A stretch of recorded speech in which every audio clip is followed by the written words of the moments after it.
he's innocent, and it's up to the state to bring evidence and a jury to decide if that's different. Essentially convicted in the media. You don't have to read but a few articles to see how negative they are about him. He has a right to have this information withheld, brought out in public, so that people can see it's not this neat little package. So people can start to wonder if Brian's innocent. Your Honor, Brian is innocent. They call it the August effect. A quiet pull, a heart's compass, finding its gravitation. A promise whispered to the future.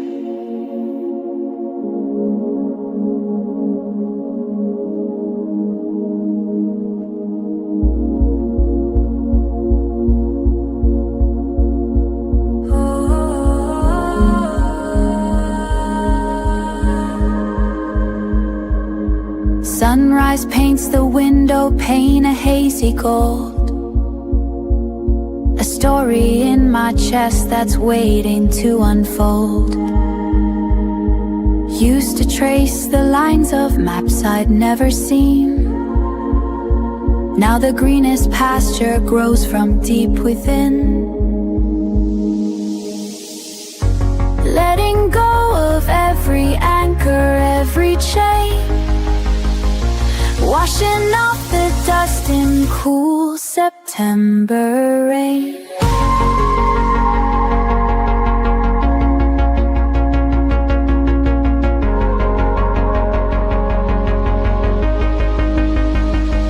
This is the freedom, wild and new, the future calling, breaking through. A heart's true north, the sky of blue.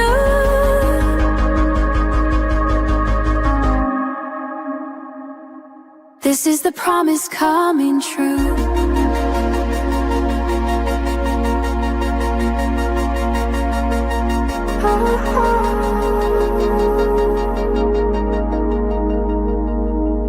The road ahead is unwritten, vast and wide. No need to run, no reason left to hide. Every step a choice, every breath my own. On this open field of chances I have sown.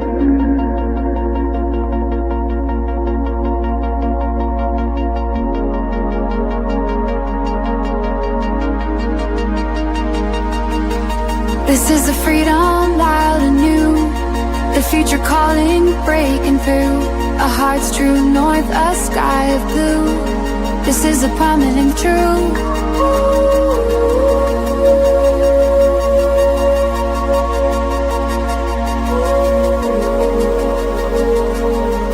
The August effect, I understand it now. It's the faith you find somehow.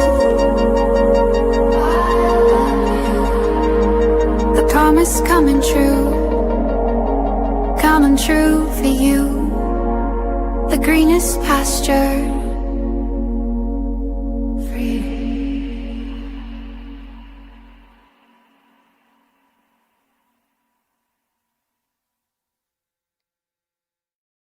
Well, good afternoon and welcome to Phoenix Talks. I'm your host, Phoenix, and it's so good to see you back here today. I am talking about the Idaho 4 case, the Koberger versus the state of Idaho, since he has filed a PCR appeal. Obviously, that is hey, take a second look at this. He wants to withdraw his plea, which everyone has the right to per our constitutional rights. But I am talking about today Turvey, Dr. Turvey, all due respect, versus Turkey. Did anybody see the Drunk Turkey show last night live? I recorded it live. We are going to watch the recording. And, I just have to say, nothing ever ceases to amaze me when I look and listen to what the experts say, factual affidavit testimony, and I just have to throw up the copyright and fair use notice, and also the documentation. Now, remember, when people go on these shows, they are not sworn under oath. They have not submitted anything, okay? And yes, they are on the media rampage. I mean, what do you guys think about that? What do you think about this? I mean, drop your thoughts. How do you really feel about this whole media circuit ever since Brian Koberger has asserted his constitutional rights? I'm going to welcome you in. Caleb, good to see you. Donna Rosa, yep, I got some fireballs. Good to see you, Truth, not redactions. Inked Mama, welcome back. Good to see you again, too. Private Gemini, we got plenty of those in the house. We are going to debunk some of this crap. I'm telling you, how come people can't just stay professional? Dr. Turvey has remained professional. No talkie before coffee. Good to see you. Yeah, I actually threw this up last night while listening to it, and I said, I'm going to review it. Here we go. I could have done just a video. And I'm going to start doing videos on the Idaho 4 again. I've put them out in the past. It does take some time because not a lot of people will listen to a live, but they'll watch a 15, 16-minute video, which, you know, it is what it is. But I've got some time and I wanted to go over this live. So good to see you over again.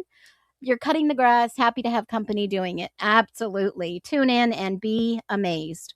Wow, Turkey is usually a total clown. Yeah, I tell you, we all have the right to our own opinions. And you know, the legal disclaimer here, we are not trying to disparage, call anybody out. We are not looking to defame, slander, harass anyone. And all opinions are of my own. Do your own homework and research. Everything we talk about is available in public information, interpretation, and speculation. And we are only here alleged, speculative, and subject to this disclaimer. Do your own research. All right. We're going to talk about the expert versus, I say, the wannabe godfather of true crime. Now, we're talking about an expert, Dr. Brent Turvey. And Mr. G is going to get into some heavy allegations here. Heavy. That I want to see the truth. I want to see the truth. Okay. And every time he says something, I am going to either verify, vet it, or debunk it. And anytime you hear something, drop it in the chat. I'll stop the live replay that I recorded last night. Okay, so those are the only rules. Be respectful. Anybody is welcome to come in. Only subscribers are able to chat. Come on in. Leave your thoughts. And yes, Drunk Turkey is a podcaster on YouTube.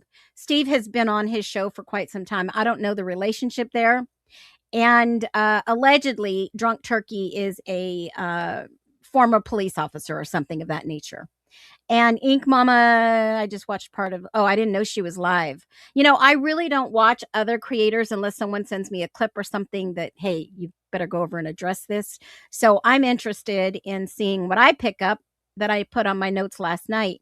And one of the things that I posted last night under my post, if you are watching my channel on YouTube under the post under community, last night I posted this. Steve just said 2 crime scenes. Steve just said, this was 19 hours ago as I was watching this live all unfold. Where are you at? Where are you at? He just said 2 crime scenes. And we'll be reviewing this in the live. I had it recorded. So when he said that last night, people were like, yeah, 2 crime scenes, like first floor and second floor. I'm like, you gotta be stupid.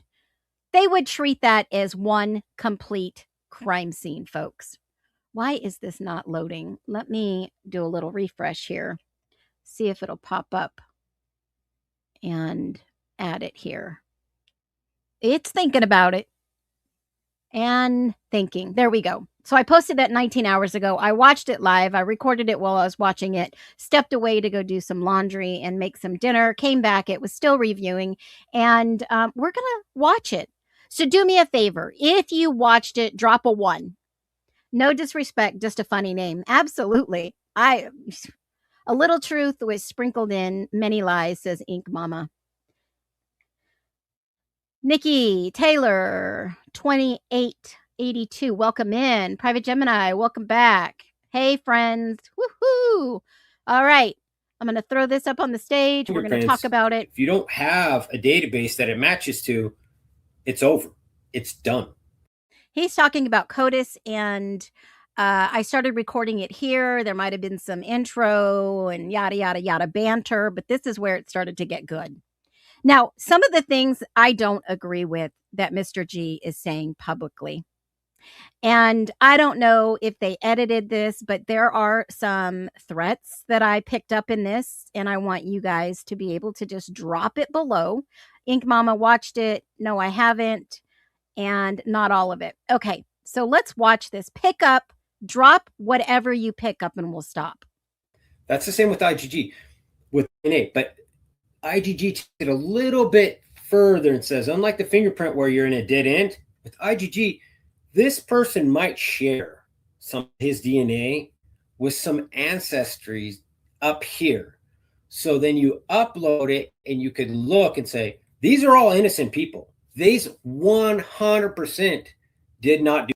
Okay, so Private Gemini said the cross hat is interesting. It is. It is.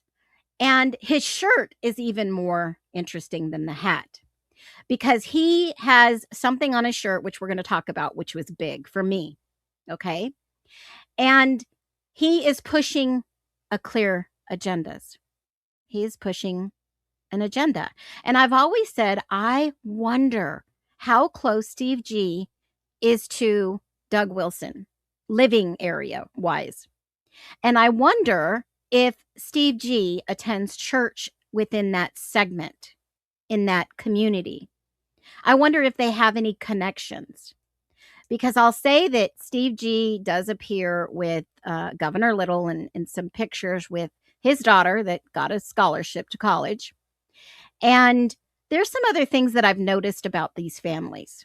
And I'm not here to talk bad about anyone, but I am here to observe and share my opinions, as you are also. There's a reason that you come, that you're attracted to my stream, and that you're sharing this, okay?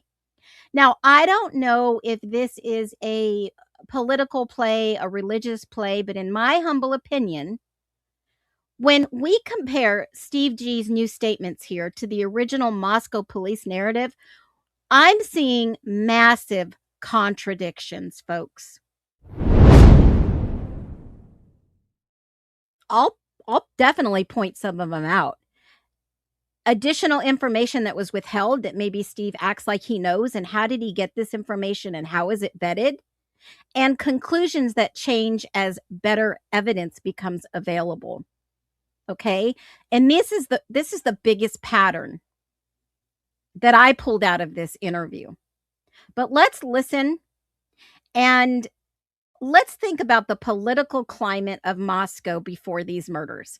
Yes, Doug Wilson's son was involved in Stickergate against the Moscow Police Department, all because of COVID and the political things they were shoving down people's throats. They had to do X, Y, and Z. And if you know anything about Idaho, folks, they were the last state, the very last state to adopt the COVID restrictions.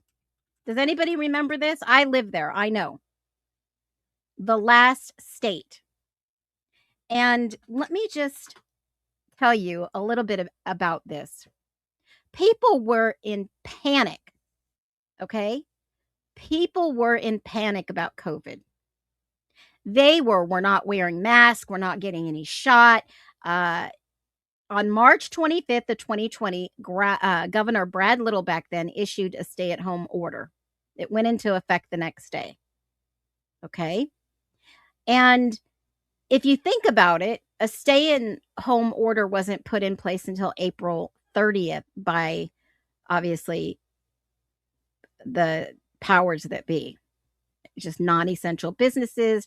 Public gathering was off limits. There was a lot of uphill protest in Idaho and a lot of things that were happening politically inside of Idaho. Well, this general mask mandate and all this other thing, right?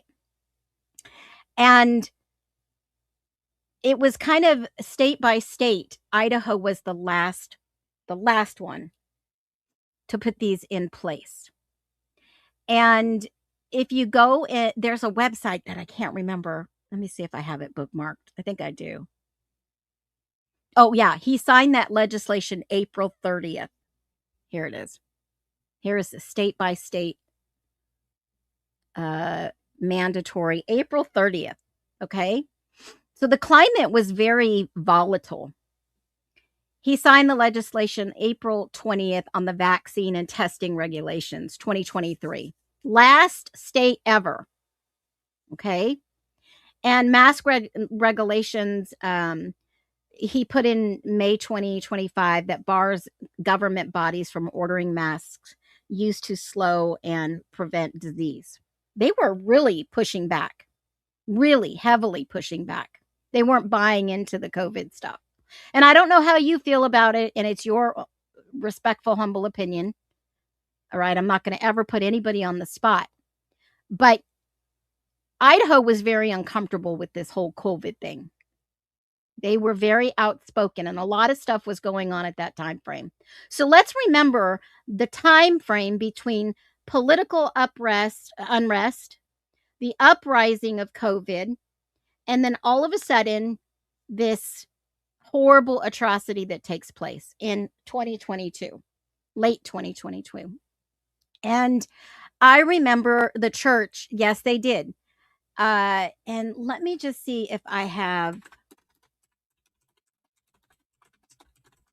there is I think I bookmarked this too. There were videos.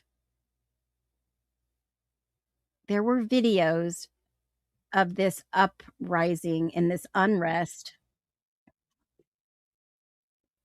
And here is the actual video that I had bookmarked about this. I remember sharing one of these videos a while back. And here we go. 2 weeks after 2 members tested positive for the coronavirus, Wilson Community Church Pastor Gary Combs estimates roughly 100 people were in each service that the 2 patients attended. Combs says church leaders are now trying to figure out what they could have done differently after requiring everyone to wear masks, social distance, and use hand sanitizer. Despite the positive cases in his congregation, Combs says he has yet to get tested. I didn't come within 20 feet of anybody. Not because I'm afraid, but because I don't want to be responsible for someone else contracting COVID. The Wilson County Health Director tells CBS 17 members of the congregation will only need to be tested if they're called by a contact tracer. Okay, so that was a quick video. There were some other videos that I had bookmarked, but keep in mind, every single state went by their own little whatever they wanted. In Christchurch, back at the time in April 2020, Wilson and other leaders posted on their blogs and YouTube channels urging followers to openly resist the government's mandatory COVID restrictions. They were framing compliance as a form of enslavement and calling it a Cold War, civil war. These statements drew a lot of mainstream evangelicals, looking into in churches' rhetoric as all this inflamed and devised was coming. And there were public protests, tons of public protests. There was defiance.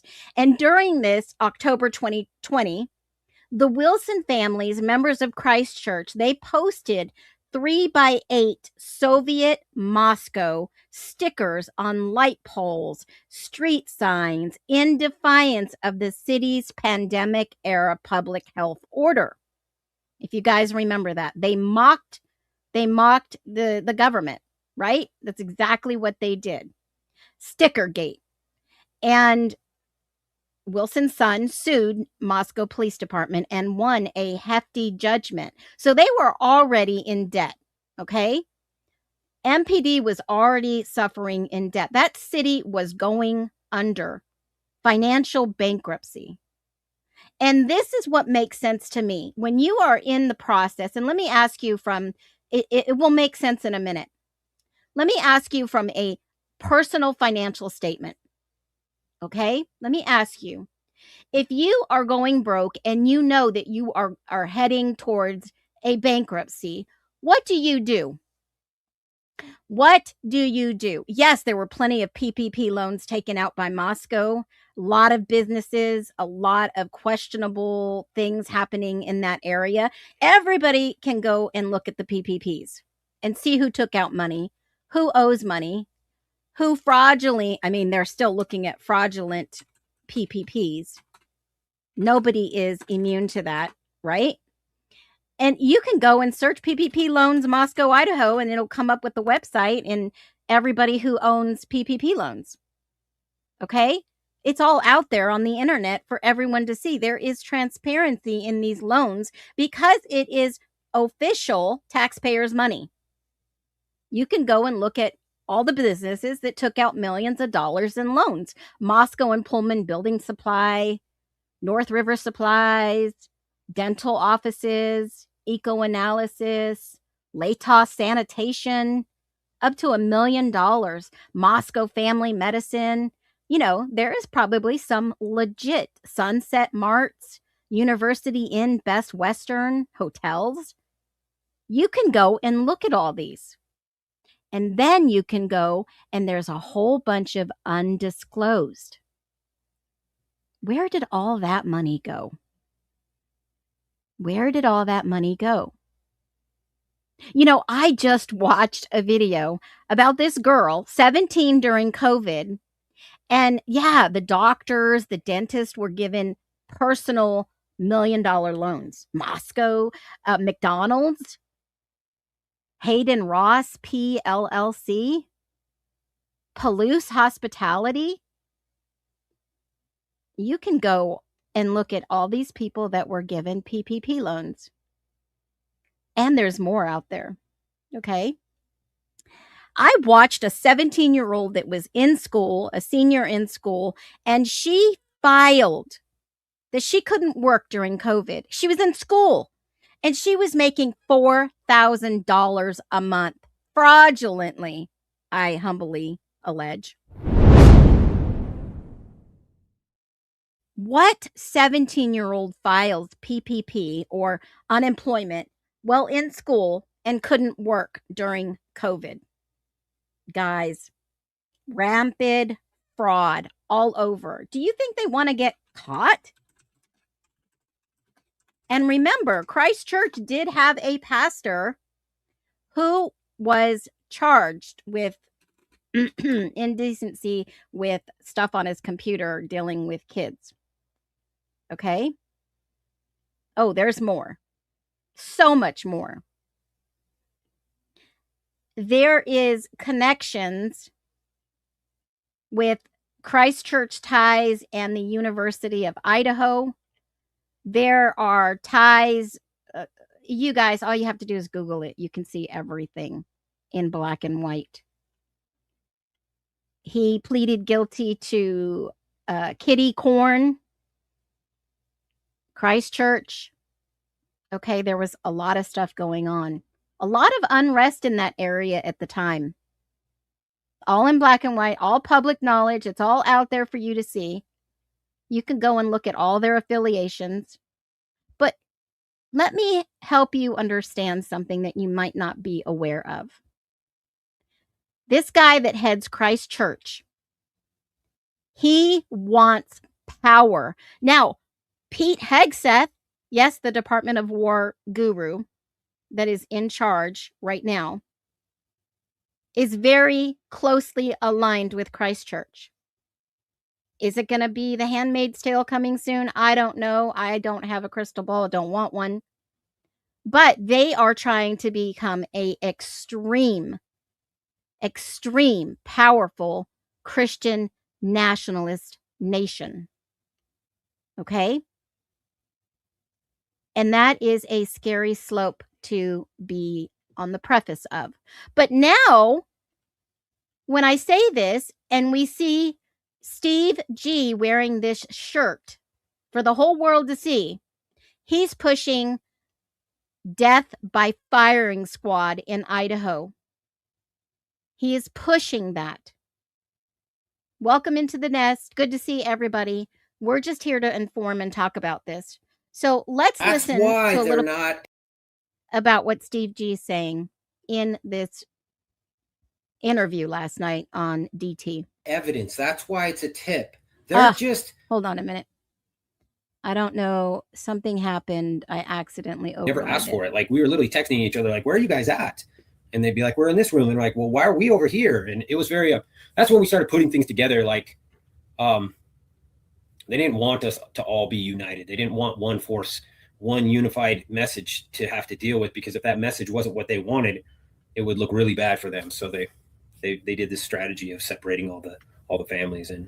But in that particular case, we were on the same page, and we didn't have a lot of discussion. And then we've now since learned that a week earlier, his family was part of the negotiations for this plea deal, and now he's calling them witnesses, and how ridiculous that is, and how well, if his family was in these talks and they were promised X, Y, and D, if he took a plea deal, because obviously no one wanted him to go to trial. The state sure didn't want them to go to trial after looking at all the evidence that's been released. There's nothing on Kohberger. And even Steve G says that there was some type of fingerprints. You know what? In the forensic files, guys, there was no fingerprints on the knife sheath. None. We've gone over this. And it blows my mind that Steve G has still not read these documents, and he addresses this later on in this interview. Embarrassing Idaho must be, and the so-called leaders of our courtroom might be feeling a little stupid right now, because they played into this, master degree criminology's back book. They played into it, and there was families that were saying, hey, you need to be careful with this guy. He's not your average criminal. This guy is probably dedicated a portion of his whole life for this moment in time right now. And we're just unfortunately we're unfortunately part of his master plan of destruction. Now, he probably obviously didn't want to get caught, but he also had plans when he did get caught. He probably knew eventually somebody's going to catch you, because we've seen some things that he's done that he learned back in college. He's doing the same behaviors. Yes, and that is a good point, Caleb. How does Steve know all this? Where is his receipts? Is this just coming out of left field saying, oh, this is what we were told? Is he just reverberating junk, or does he have actual receipts? Because I'd love to see them. It's different when you can come on and say whatever the hell you want, but then you have to have some receipts, right? And truth redactions, I wonder what the G's are hiding and how much they actually know. Well, if you saw yesterday's stream, I went over the backgrounds of Steve G and Nathan, his brother, 2 years apart, almost the same age. There has been some family dispute there. And I'm wondering, and I'm just wondering, just hypothetically, we're going to speculate for a minute. On that parents' weekend that happened the week before these murders, did some parents therefore realize some of these kids' parents, who they were? Did someone find Kaylee? Was someone stalking Kaylee? I thought she was at the University of Washington. There have been so many people sending me pictures of her in Washington University. Even pictures of Dylan in a chair, and in the background that says Washington University. And I'm wondering to myself, was Kaylee, and did Kaylee leave Washington University because of the fact that perhaps somebody found out where she was living? And here's why I say this. In general life, in college, and I know I have a little bit of different view on life and life experience, and that's why I share. But when you think about this, this is very true. When you rent from a property like Team Management, like 1122 was under, when you rent from them, think about this. 6 people living in a house. You don't have to claim that you live in a house that's being sublet by 6 different people. You don't have to change your address. You can leave it as your parents' address. You could leave it as your sorority. You can leave the address whatever you want. And I have still not, to this day, been able to find an address for Kaylee living at 1122 King Road. I have not been able to find an address for Xana living at 1122 King Road. I have not been able to find a verified, vetted address for Ethan living at 1122 King Road. And we know that he visited there 6 days a week, but he wasn't getting mail there. And I have not been able to verify that Maddie had a mailing address either for 1122 King Road. So clearly, somebody, I don't know who, did not want these 4 individuals' addresses put out there, nor Bethany's, nor Dylan's. And why is that?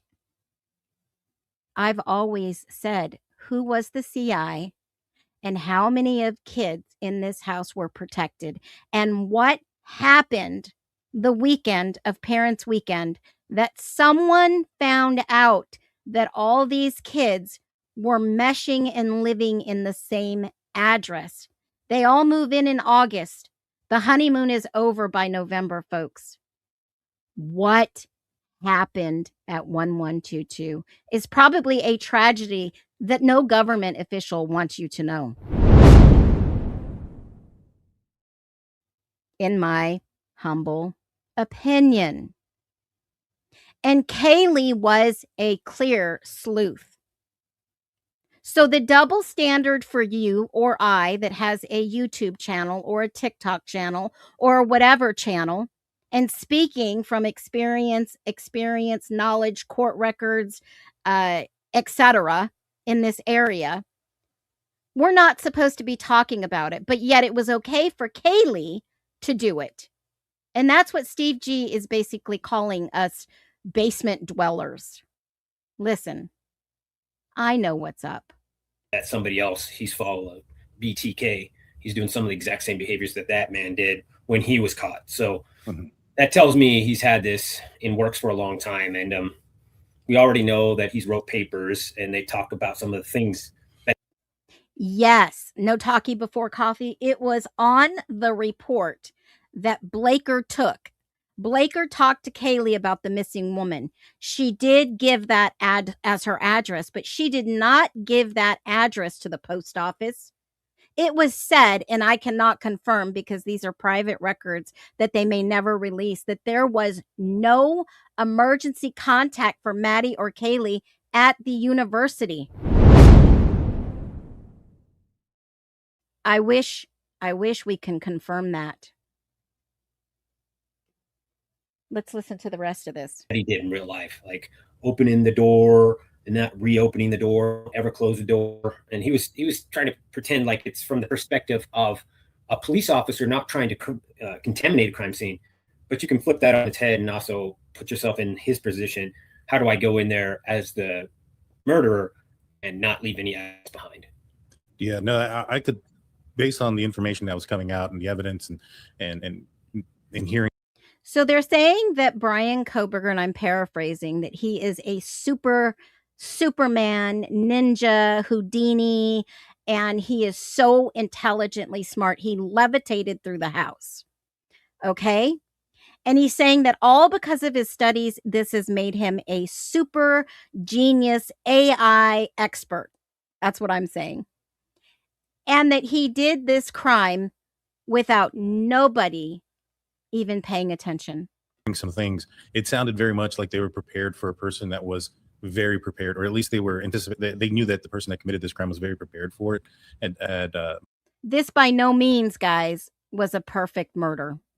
Had gone through extreme lengths to prepare for committing the crime.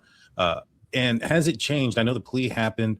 Do you guys still like, how can I put this? I know that there's a plea deal change. He's wanting to withdraw it. Has y'all's the way y'all, were y'all notified about that in a similar fashion as well? Or is it been more openness since? No, they didn't notify us. The media notified me.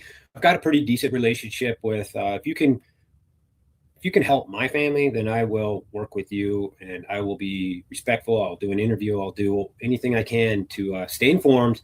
And if that means I have to like do an interview with somebody at any particular time, I'll do that to keep these lines of communications open. So I heard pretty early and I was able to let some of the other family know, but this individual that notified me also told some of the other families. So I think we all were pretty much aware. But again, that was way after his own family had already heard about it as well.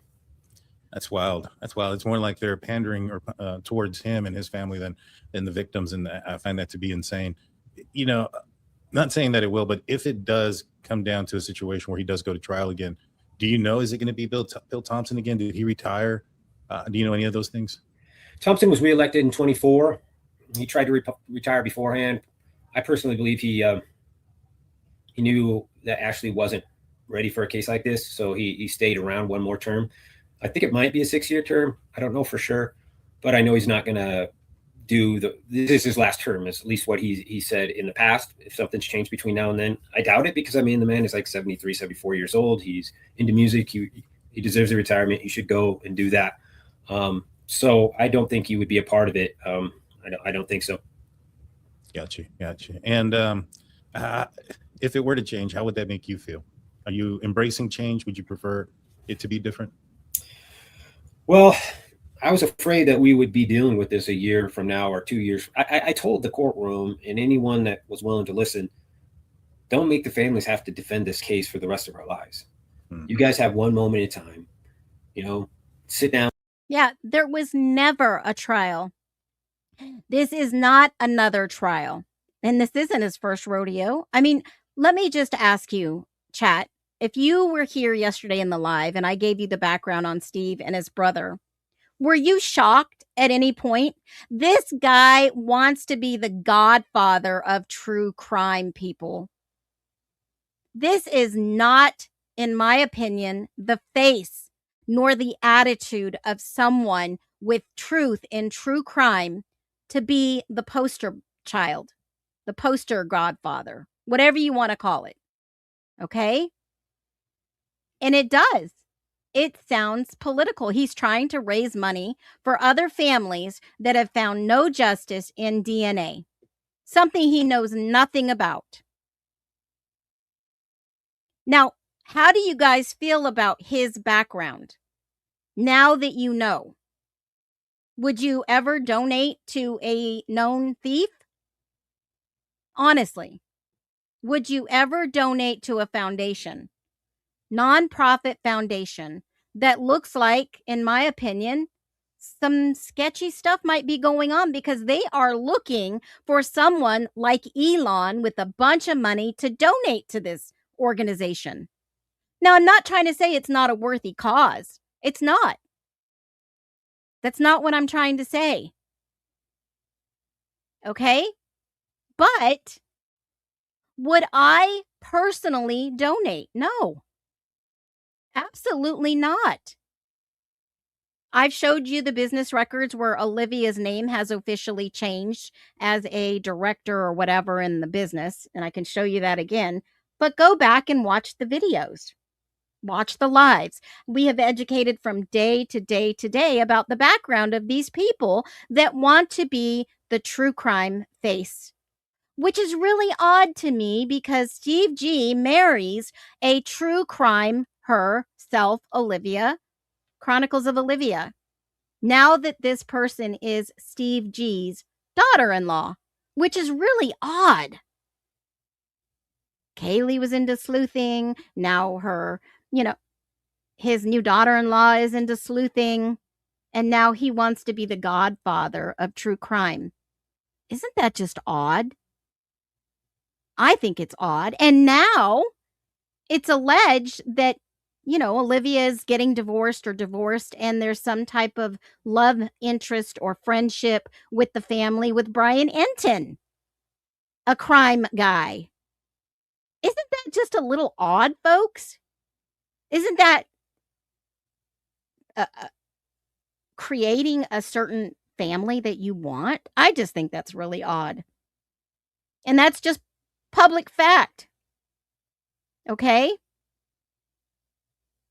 And I don't know what's catching on. I don't know what's going on, but I think we're going to get the big picture here.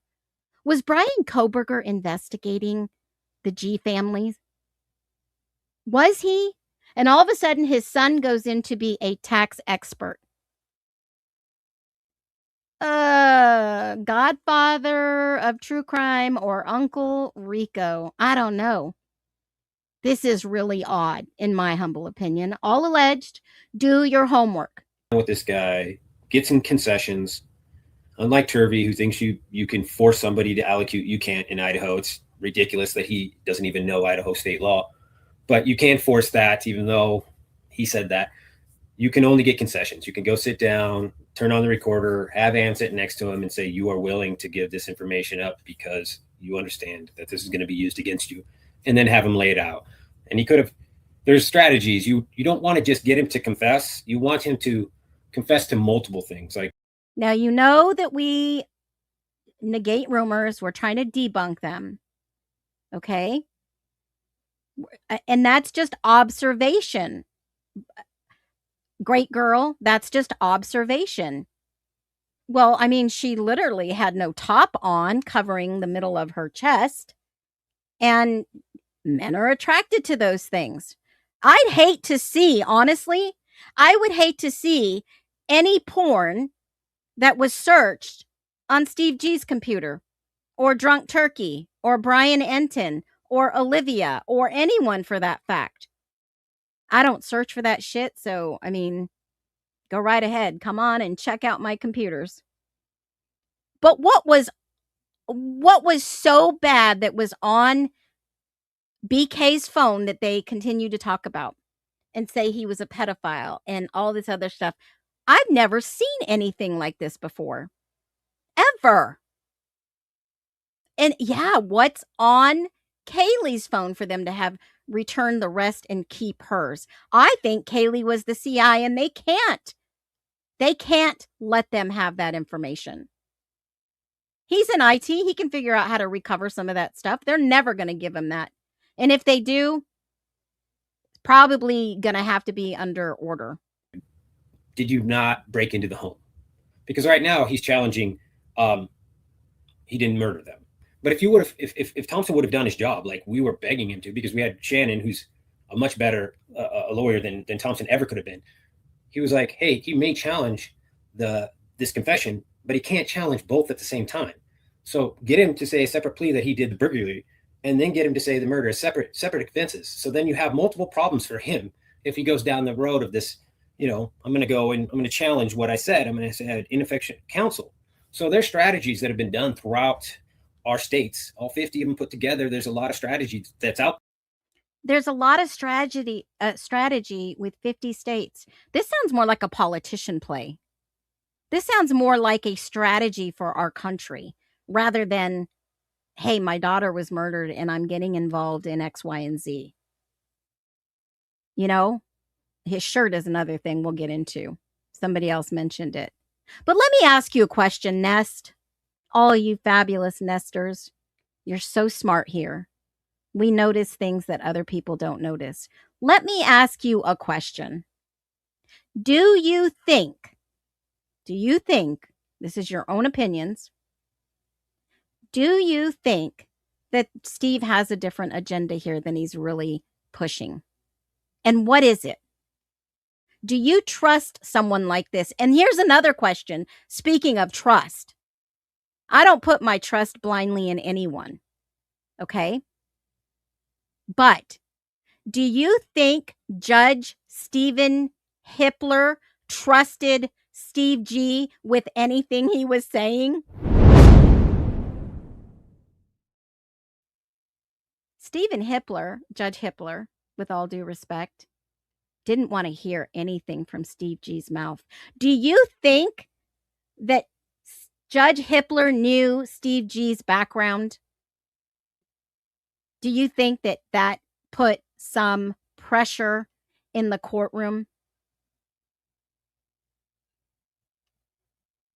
Lulu Bell, I would have to agree. There. And I just felt like we had some people who just were rushing, try to get it through the door. They hated the media. They hated the attention. And this is why we are right now. This is why we're facing this. It's super unfair. We shouldn't be doing this. But I'm not scared of it at all. I know we will kill this man. Mm-hmm. He will be dead. And I will laugh in the Kohlberger's face. We know that we will kill this man. What did I just hear? Isn't that premeditated? Wouldn't that be premeditated? Is he like acting, or is this real? Is that a threat, or is that a foretelling? When he gets a retrial and we kill this man, because they see the digital forensics that I've seen, and they map him and they identify that he's in the car and there's no doubt about it, and it hits this house and goes right past this camera and this phone's on and he's doing turn-by-turn directions. I know how toast this guy is. So I would love for these guys to get what they think they want and then just live with their decisions.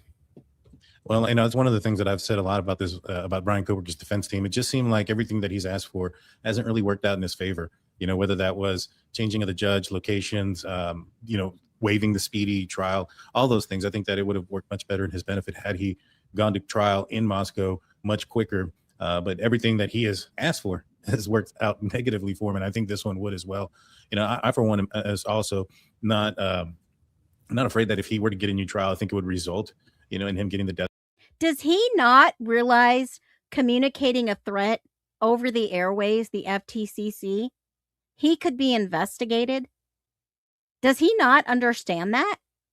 Unless A, he doesn't understand that and just keeps running his mouth, or B, he's acting.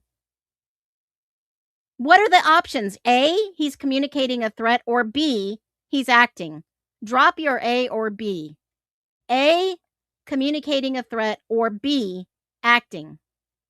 I want to hear what you guys have to say about this. This is the most bizarre interview I have ever seen with Steve G. Ever. Why would Drunk Turkey, an ex-alleged cop, allow him to get on here and communicate threats?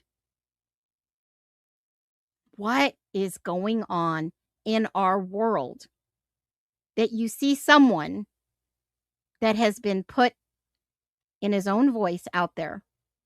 Yeah, everybody, it's all recorded. Penalty. I doubt it's going to get there. Any concerns on your part that it actually might go to trial?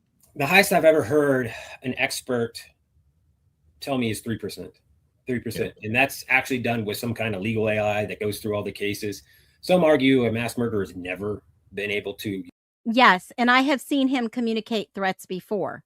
Truth, not redactions. I have seen this. But that's his agenda from the beginning. Just Jackie, he was at the hospital at 3:33, and the only parents that didn't show up. Wow. I don't know how to vet that or verify that at the hospital. Do you know that they are full of hate and shit, that they have said so much? I wouldn't put it past them. They're being paid to say this. Katie Blue, you are the GOAT. You are the greatest of all time.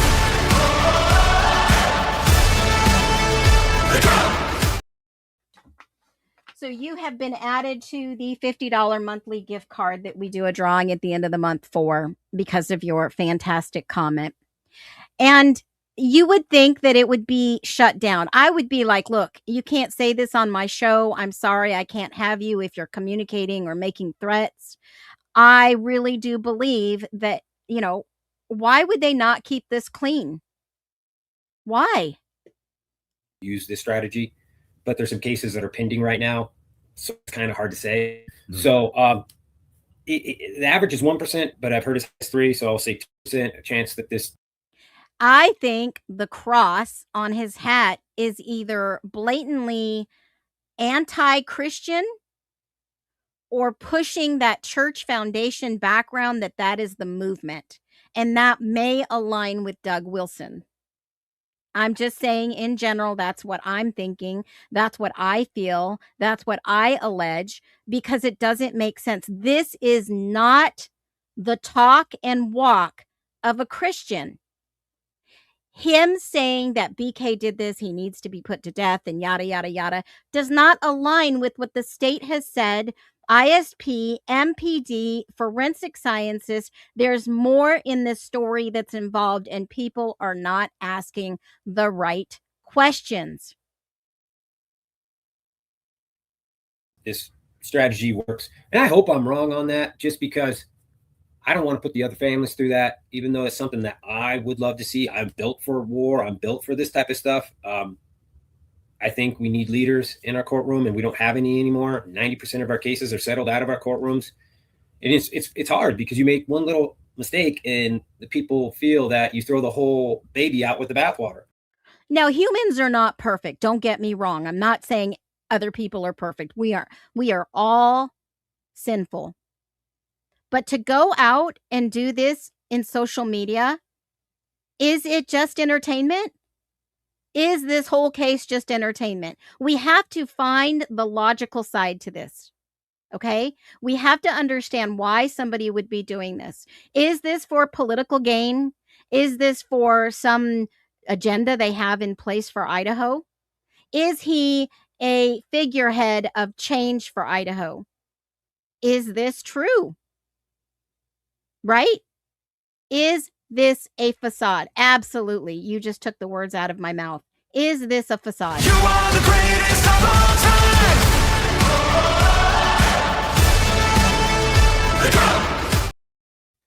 And if Steve is saying there was a trial, tell us what trial.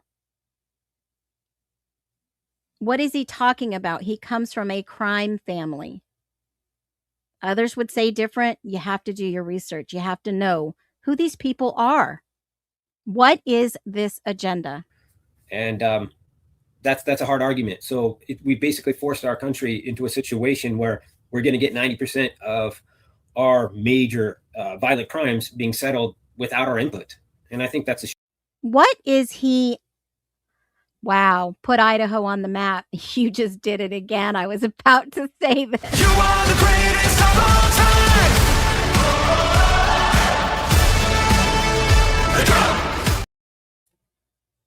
Don't make me be the alpha.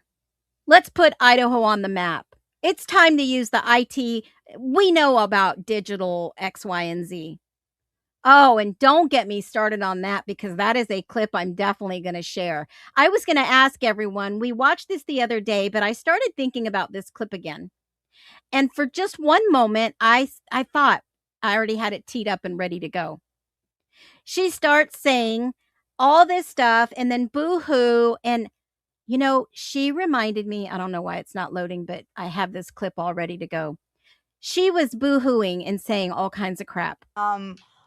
You know, I do pray, and I always am asking God to open doors that need to be open and close doors that need to be Where's his hat? closed. And sometimes, God, you're going to have to take my hand and drag me through that door, because sometimes I'm not going to know. So if this is what's happening, I feel this is a door that God is opening for some reason. And sometimes you don't always know that reason right now. Now, there was a portion of this where, you know, he leans over and taps her because she is going to go wacko. And what do I mean by that? I shared this a little while ago. And when I saw this, it reminded me she was about to crash out. Now, I know you guys remember this picture. She reminded me she was going to literally crash out at this moment. And he pulls her back by the little touch on her shoulder. It was just terror, fear, sadness, anger, you didn't know who did this. You had, we had 2 other daughters that were in high school still. We didn't know if we should send them to school. They were saying it was targeted. We didn't know if it was our family, if it was our daughters. 7 weeks. And it was, I just can't, it's so hard for me to imagine these families that have gone any longer than that at all. And, there's families that have gone years. And he stops her in a couple of different areas on this interview because she is saying too much. She is letting on to what may be going on. And we went over that. You guys can review the Hannity mishap and some of the things that I gleaned out of that interview. His motions were very telling. Yes. And this reminded me, if you guys know anything about the Gypsy Rose Blanchard case, the mother would do this to Gypsy Rose right out in public. In every public thing they did. Lean over, touch, and give them the, okay, that's enough. Turn off the waterworks. You're going overboard, right? And it just, in my humble opinion, we are here to observe all these things happening. Okay? So, your opinions matter. We're going to go back to this interview. Your opinions greatly matter. We are observing and asking the questions that nobody else will ask. The unthinkable questions. There's only so much I can do. And yes, why did they think it was their family? They were worried about their 2 younger children. Is there something behind the scenes with their family that brought this danger to 1122 King Road? Because remember, Kaylee, per Dr. Turvey, was the intended target.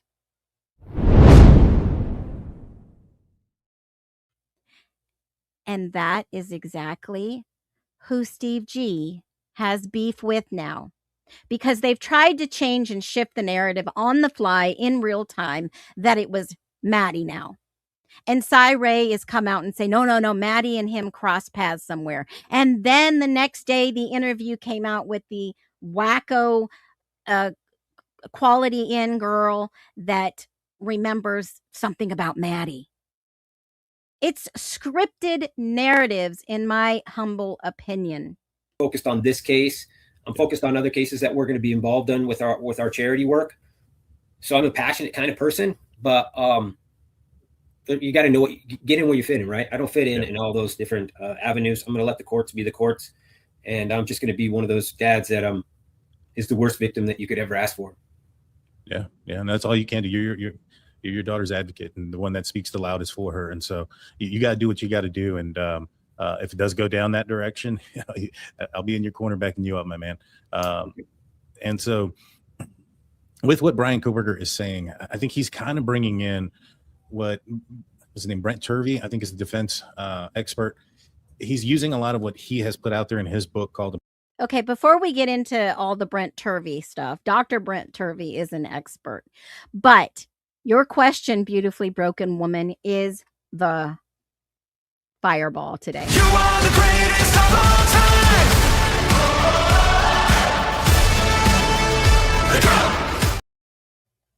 People who are not guilty, even if they have money or not, in my humble opinion, don't run out and hire defense attorneys. Okay? No matter what their background is, social media, whatever. Now, did you know that Steve's attorney that he hired for this actually lived in Oregon? And what did I tell you the other day about Steve G's background in Oregon? Shannon Gray,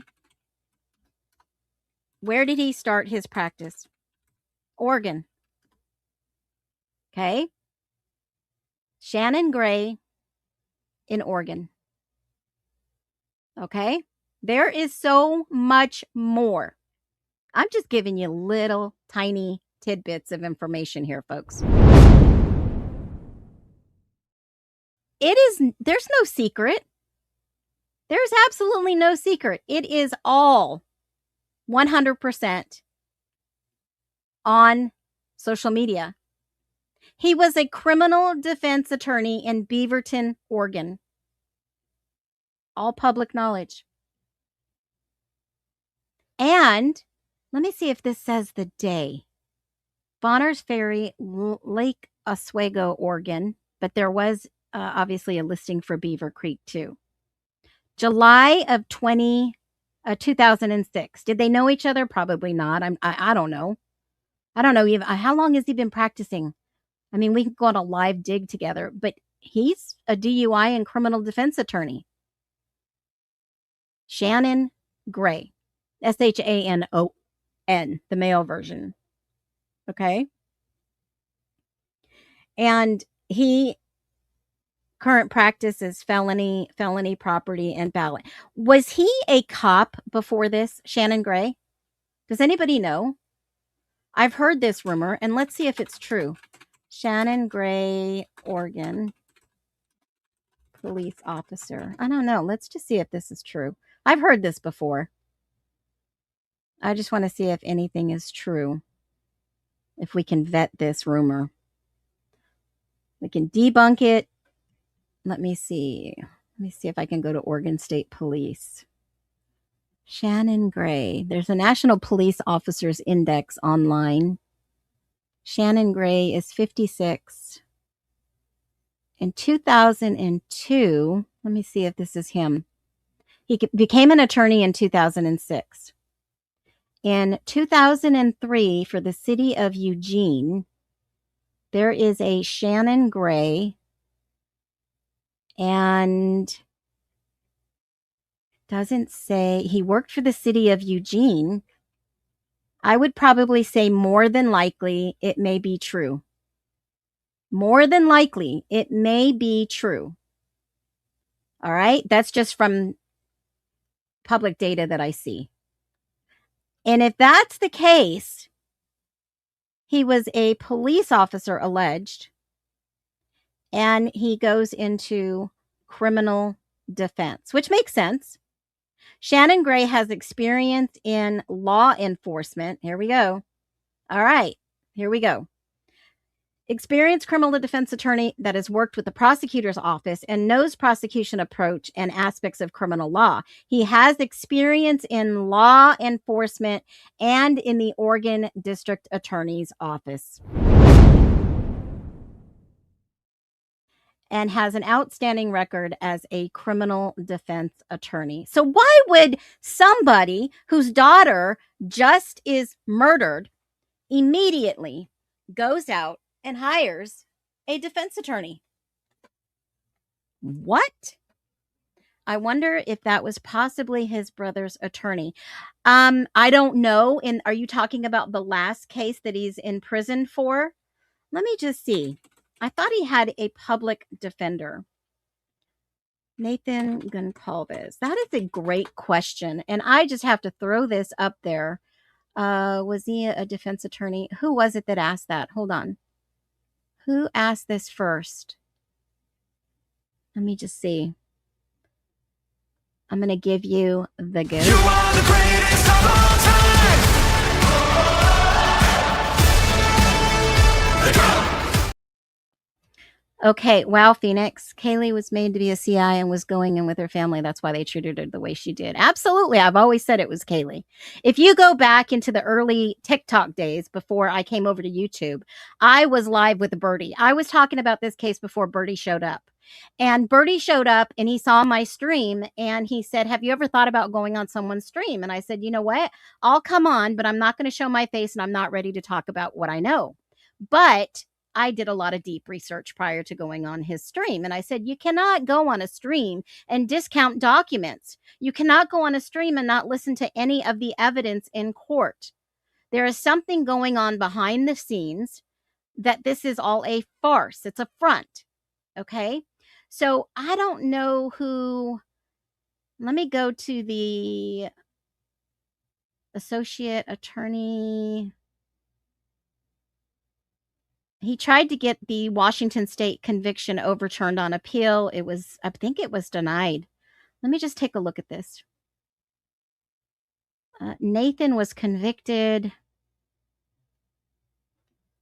in 2010, I believe. Hold on a minute.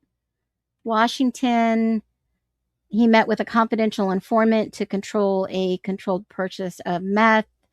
And before he got there, there was paraphernalia, drugs, stuff, other stuff. And I believe, hold on a minute, it should say, I thought he had a different attorney. I can't say for sure that Shannon Gray was attorney. I'll have to look at the repository. But I don't know. Do these cases intersect? Is there something that we're not? Was this a family vendetta that they went after Kaylee? I mean, those are the questions we should be asking. Why is there so much hidden stuff here? Right? And let me just say, the Colombian said a transient man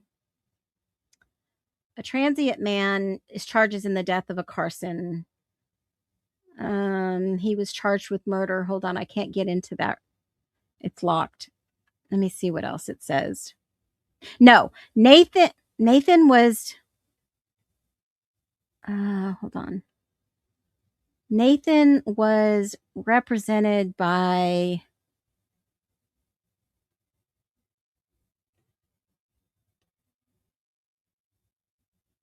it looks like he was represented by the state. So that would be the public defender. So they would be familiar with this process. Wouldn't they? Let me see in Washington. Hold on. Let me go to Odyssey. I'm just going to go straight to the source. Hold on. I'm trying to look for a news article, but I'm going to go straight to the source. Nathan, let's see what you got here, buddy. In 2010, he was charged with, let me show you this. I am not a robot. I hate when they ask this. Okay. Nathan D, and this was 20 criminal charge. Wasn't it 20 adult criminal, 8 domestic violence? Criminal adult. Was it 12? Disposition. What were the charges? It was a 2-day arraignment. Adult criminal. Hold on. When was the actual, does anybody know when he was actually charged? It says 2010, but he's got a lot of domestic violence, and his middle name is Daniels. We know that for sure. And I thought it was tax warrants.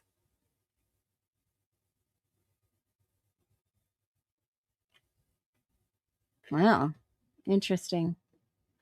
Let me look. That was the marriage, dissolution of Nicole Gonzalez, divorce. 2014, again, dissolution of marriage. Domestic violence. Wasn't there another charge in Washington? That's a judgment. That was a judgment. It doesn't say how much. Wasn't there... Steve's brother is down for a life for rugs and unaliving someone. Yes.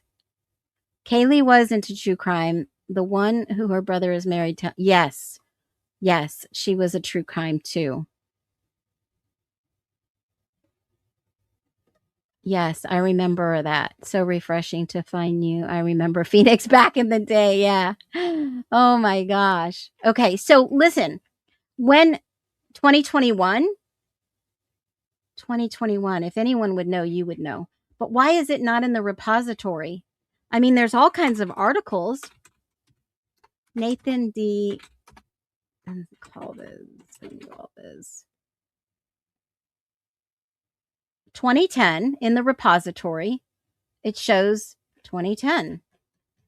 That's the appellate. That's his appeal. Okay. That was his appeal. Let's see who signed this. Hunt J. Looking at the evidence in the most light favorable to the state post-conviction, I would hold that is sufficient to support the jury's guilty finding beyond a reasonable doubt. I would affirm. Okay. That was the state of Washington. Let me see if there's another document. It says in 2010. He's 50. 2010. That's when he appealed it. In 2021, a transient man, that's what it says, 2021. But why is it not in the repository anymore? He's still incarcerated. I don't think he got out. He appealed his jury trial conviction. He's not on death row.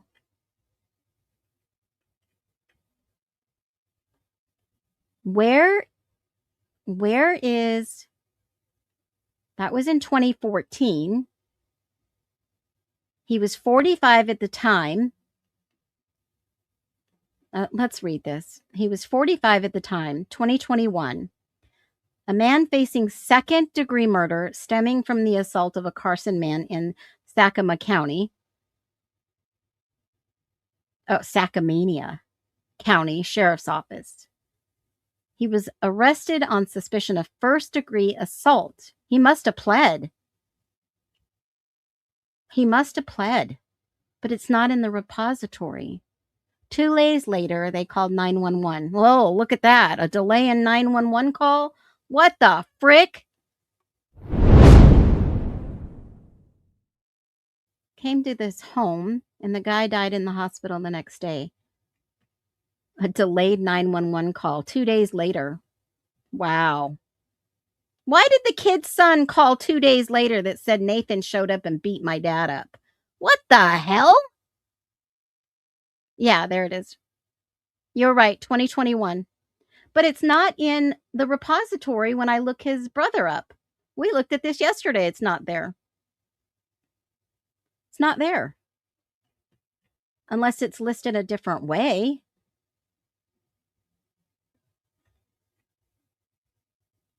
Not even there. Is he still incarcerated? Let me look.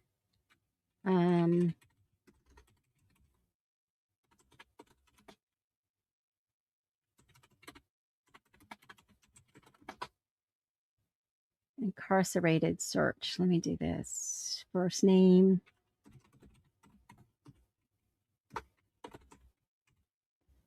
That's all it is. Let's see. Yep, he's still. Let me look at Vine. Got it. Okay, got it. Got it. All right, 51. Custody date, September 6, 2022. In custody, Coyote Ridge Correction Center. That was his book date, July 18th, 2021.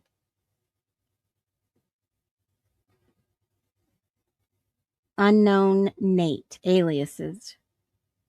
Nathan Daniels, Nathan Daniel, Nathan. Coyote Ridge Correction Center.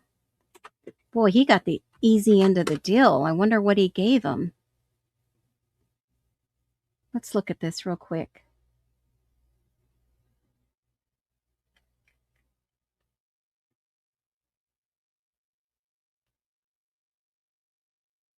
Let me take a look at this.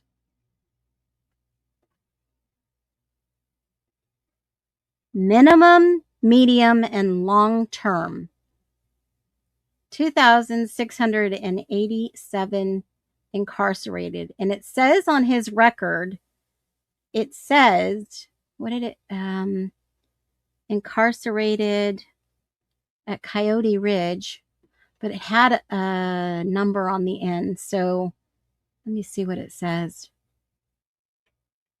Is it medium? Medium or minimum? B, C, and D, and E are medium. F, G, H, and I are minimum MI3. And Camus and Sage are minimum. So I is minimum MI3. I don't know what that means, but let me see if I can find MI3. MI3. And that is Coyote Ridge. MI3 is, let's see what it says. MI3, you can only visit certain days. No AM visitation. That's a calendar of visitation and what days you can go. What is MI3? Is that where you can have contact with others? That's what I think it is, but I could be wrong. MI3. MI3 level. Here we go. Let's see what it is. MI3. Let's find it. Is it 1-3 or MI3? I think it's I. MI3 level offenders. MI3 custody. Maybe somebody's gone down this rabbit hole. Doesn't say exactly what MI3 custody is. I'll go down this rabbit hole, but for the sake of this live, let's get back to the drunk turkey. I'll save this because I want to know what MI3 is. They must have got him a good deal because they charged him with first-degree assault. He was convicted at second degree, and his appeal is here. And I'll drop the link if you guys want to read this appeal. It was kind of weak, but I don't know if he was, I don't know, an informant, a CI, or what. Something is up. Something is up. That maybe there is a connection that we're just not looking at. Maybe there is some type of agreement. I don't know. This is weird, though. So let's get back to this interview.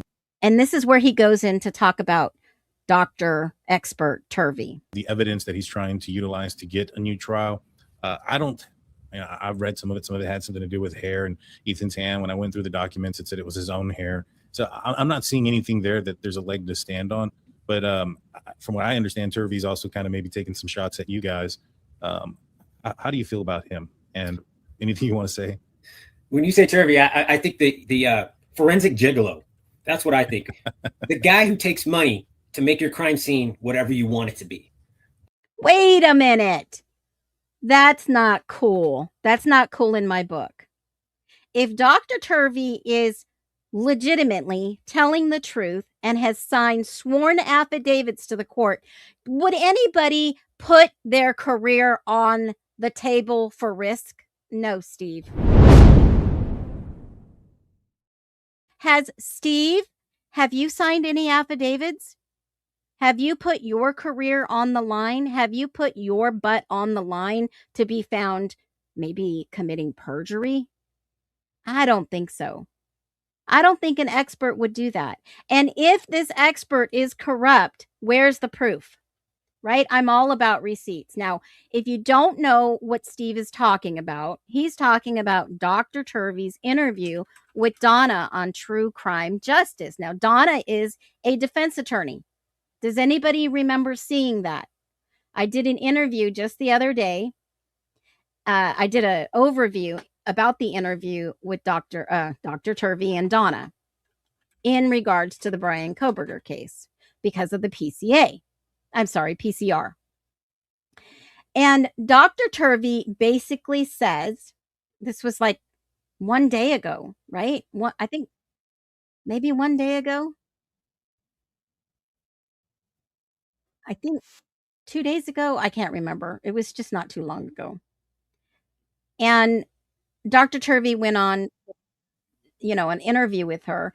And he basically says that it was grotesque that Steve G, and I'm paraphrasing, it was grotesque that Steve G pimps out his daughter's story for money. And I'm paraphrasing, totally paraphrasing. And that's not the first time Donna has had Dr. Turvey on the show. That is Crime and Justice? Crime and Justice with Dr. Turvey and Donna. And you can go back and you can look, and I did a whole stream, grotesque, right? And this is why we're watching a book buddy and grotesque today, okay? So if you don't know what I'm talking about, you have to go back because he calls Steve G out and says, it's gross. It's gross what you're doing to pimp out your daughter's story for money.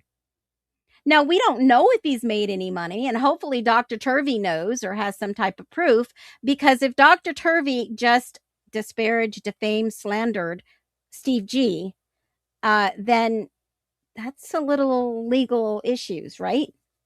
Now, I can understand where Steve G's coming. If Dr. Turvey has proof that Steve has made money, then, I mean, drop a 1 if you think Steve has made money. Drop a 1 if he has made money, in your humble opinion. Have they ever admitted to making any money other than the GoFundMes? And I don't think Netflix, did they not get paid for that, or did they do it for free? Because I'm sorry, in the day and age we live in, I don't think anybody's doing anything for free around here, right? I mean, I make pennies for lives and pennies for videos, and it adds up, and it helps out with a little bit of maybe a bill here or two. But I'm not here making thousands or hundreds of $1,000s like some of these big wig YouTubers, right? And I'm not begging for dollar bills. I'm not pimping myself out for dollar bills. You don't get paid for the next. Is that a question, or is that he's all about the money? And this is just your opinion. Dr. T is he's a professional guy. I don't think he'd make an accusation unless he has proof of the G's. Dr. Turvey did not slander anyone. I hope he's got proof. I hope he's got the receipts. Yeah, I sent this to my friend who doesn't believe me fully about it. Good for you. So now it's Steve G's turn to call out Dr. Turvey. About taking tens of thousands of dollars and going into a crime scene and reenacting it, acting it. That's his job, is it not? And then he throws out the acting. Are you guys acting all this out? And making it what you need it to be. Do you need 2 perpetrators? Do you need a different weapon? Do you need multiple weapons? That's what this guy does. He walks into a crime scene with preconceived ideas that have been. How does Steve know that he walks in with preconceived ideas? And I like how he's got that one eye wink, you know? I don't know if you guys noticed this. Look at that one eye wink in that shot that just stopped. Delivered with thousands of dollars. And then he goes in there and he finds them. So yeah, Turvey's a joke. I wish I could tell everybody what I know and what he's facing. And what do you know, Steve? What receipts do you got on it? I'd love to know. Because experts do charge for their time. It's not free. He should be really, really careful talking like he's me. What? Now he's saying you're like me? I don't think Turvey is anything like him. I don't think Steve G even compares to Dr. Turvey in my book. You know, Steve G might just want to stick with IT or whatever he does best. He is no expert. I can talk all day long. I'm not the one being investigated. I'm not the one with information that I signed a contract to protect. They didn't give me anything. Everything I got, I earned. I paid for investigators. I had a private investigator. I did my things. Everything I got on my own. That man was given things, and those things have. That man was given things? Like what? What was he given? I would like to know. Show me the facts. Put your money where your mouth is. Found their ways in different places, and they're all coming back. And he should be listening to his lawyer. His lawyer's. Is he upset that maybe these guys are making money and he's not? His ego is more than any paid expert. Oh my goodness. You are the greatest of all time.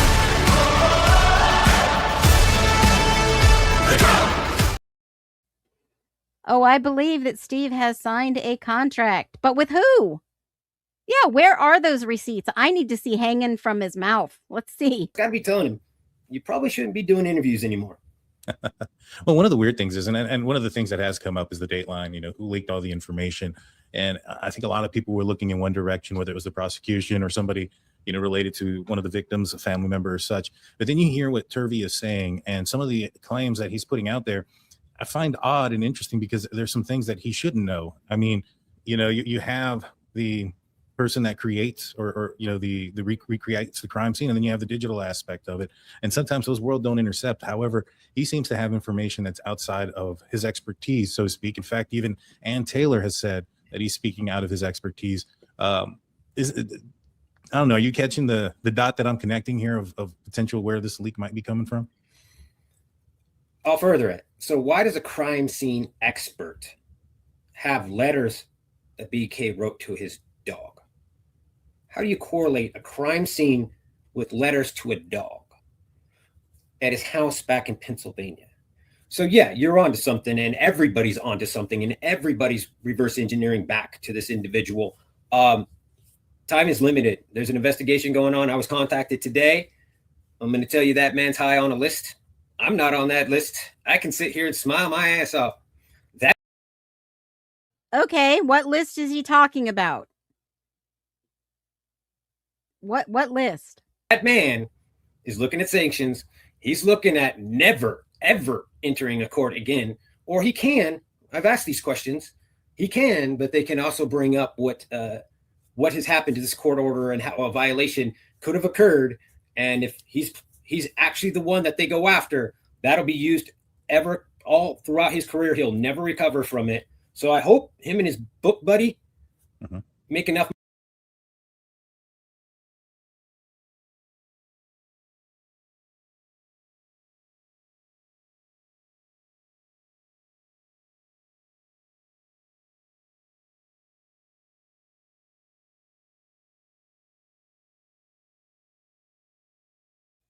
So the book buddy, right?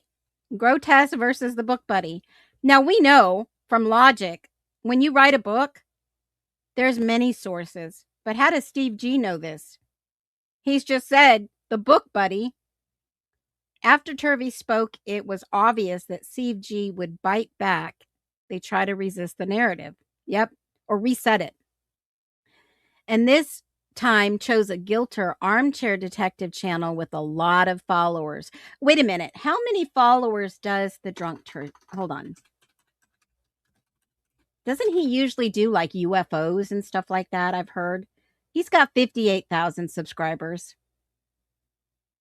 Let's look and see what some of his videos are. Drone, Nancy Guthrie, a little true crime. Well, he's got a lot of true crime, but I thought he does like odd stuff. Oh yeah, ancient aliens, demonic aliens, some weird stuff. Nancy Guthrie. It doesn't say much about he's Joe Rogan, Pat McAfee, comedy, humor.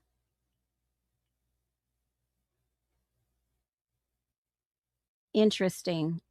That's, yeah. So he's on a podcast or a YouTube channel that's the background. At some retraining. Maybe he goes back to the university. I heard he used to be in the university and harassed a bunch of young, cute girls. So wait, what? Armchair detective is a total content thief and a fraud. What? Turvey lost a lot of followers during this case. I think Turvey just called Steve G's bluff. Well, wait a minute. He's saying that Turvey was in trouble in university because of harassing girls? Well, where's that information? Where's the proof? What university did Turvey go to? Hold on a minute. Dr. Turvey harassing women. Let's see. He got exposed years ago, armchair. I don't even know who you guys are talking about. Hold on. Dr. Turvey. Dr. Turvey. Is that a jab or is that true? Is that speculative? What? I don't understand. Why would he say that about someone? Dr. Brent Turvey, Alaska. He would have some type of sanctions against him or reprimands, and I don't see any. A forensic criminologist. I don't see anything. Let me see against his record.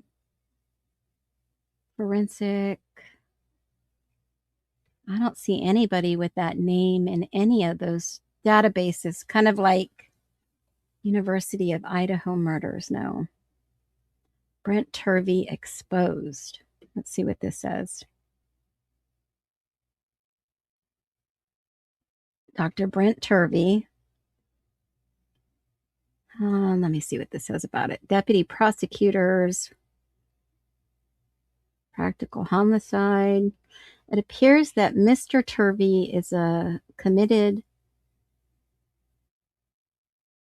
He has stated under oath that he was aware of the facts that prove his theories incorrect, that he would not change his opinion. What?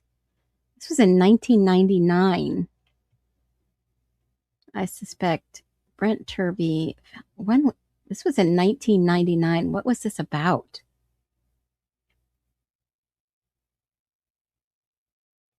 Turvey has indeed drawn the credible and specific wrath that many professionals in the criminal justice community. He's exemplary. Someone talked bad about him, and people came back and said nothing but good stuff. Deductive criminal profiling. And this is what I'm reading. I don't know if you guys... Let me share this. And I don't have time to read this whole thing. This was in 1998. So I don't know what was going on in 1998, but behavior analysis interviews, Quantico, Virginia, FBI. Here, I'll drop the link. They're talking about the death penalty in some groups on Yahoo. Good luck with that, okay? He was allegedly a woman chaser. This is nonsense, right? Why would anybody call Dr. Turvey in any case if he was guilty of that? I didn't find anything about harassing women. That's a big statement to make, guys. Huge. Yeah, I'm shocked that he would even say that. I hope he's got some proof on that.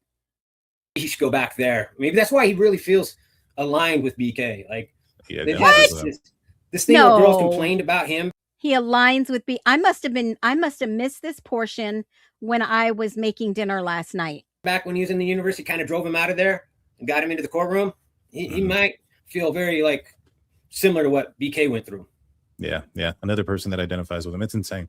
But you know, I think it's also a money ploy for him, and that's my opinion. You know, he putting out the book, etc., and him going.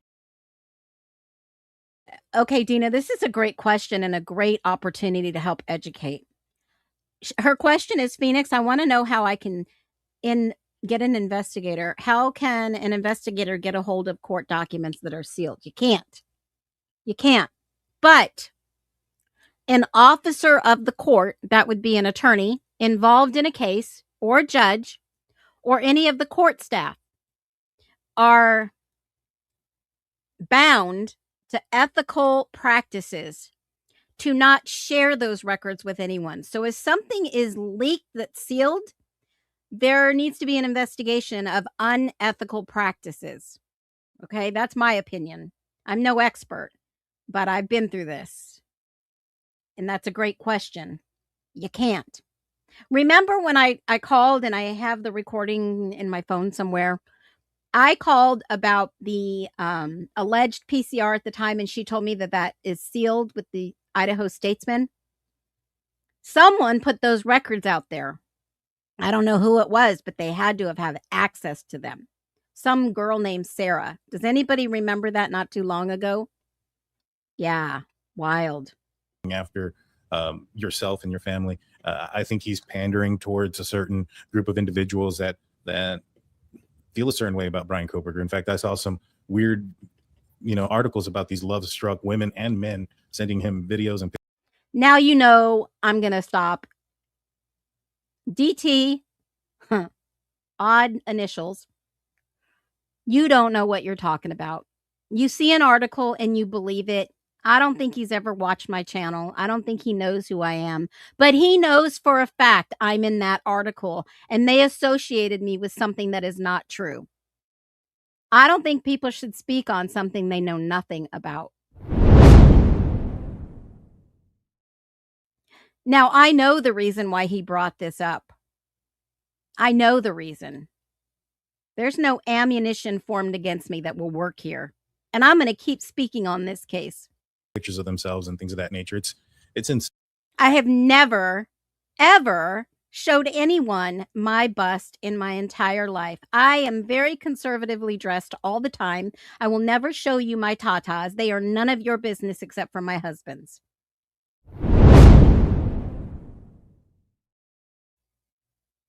The people that associated me with that individual in that article, it amazes me how a writer can medically diagnose people in the public. It amazes me. You know, I sat my husband down and I told him, you guys are going to love this. Sweetheart, I've been diagnosed by a writer that has written an article about me and threw me inside another article from 2023. And I have to tell you, they say I'm in love with Brian Koberger. I'm one of these lovesick women. And he busted out laughing. I said, maybe I should go to Malibu Passages. It's a whole joke inside our family. And I also threw in the joke, well, you know, piss enough people off. I'm a sniper. Watch out. Okay. That's an inside joke in our family too. Okay. Now, I have never once said I'm in love with Brian Koberger and have grandeur fantasies ever. But I'll reserve my thoughts about that article, and they are definitely far-reaching. Yes. And I wonder who ordered that hit piece on me. Who was it? Is it because I'm the only creator out there showing documents and facts and evidence and crime scene photos? Is that why? Is that why somebody sent an article writer for a hit piece on me? It backfired, guys. Let me see what the website's up today, because we're just getting out there educating people about justice for all.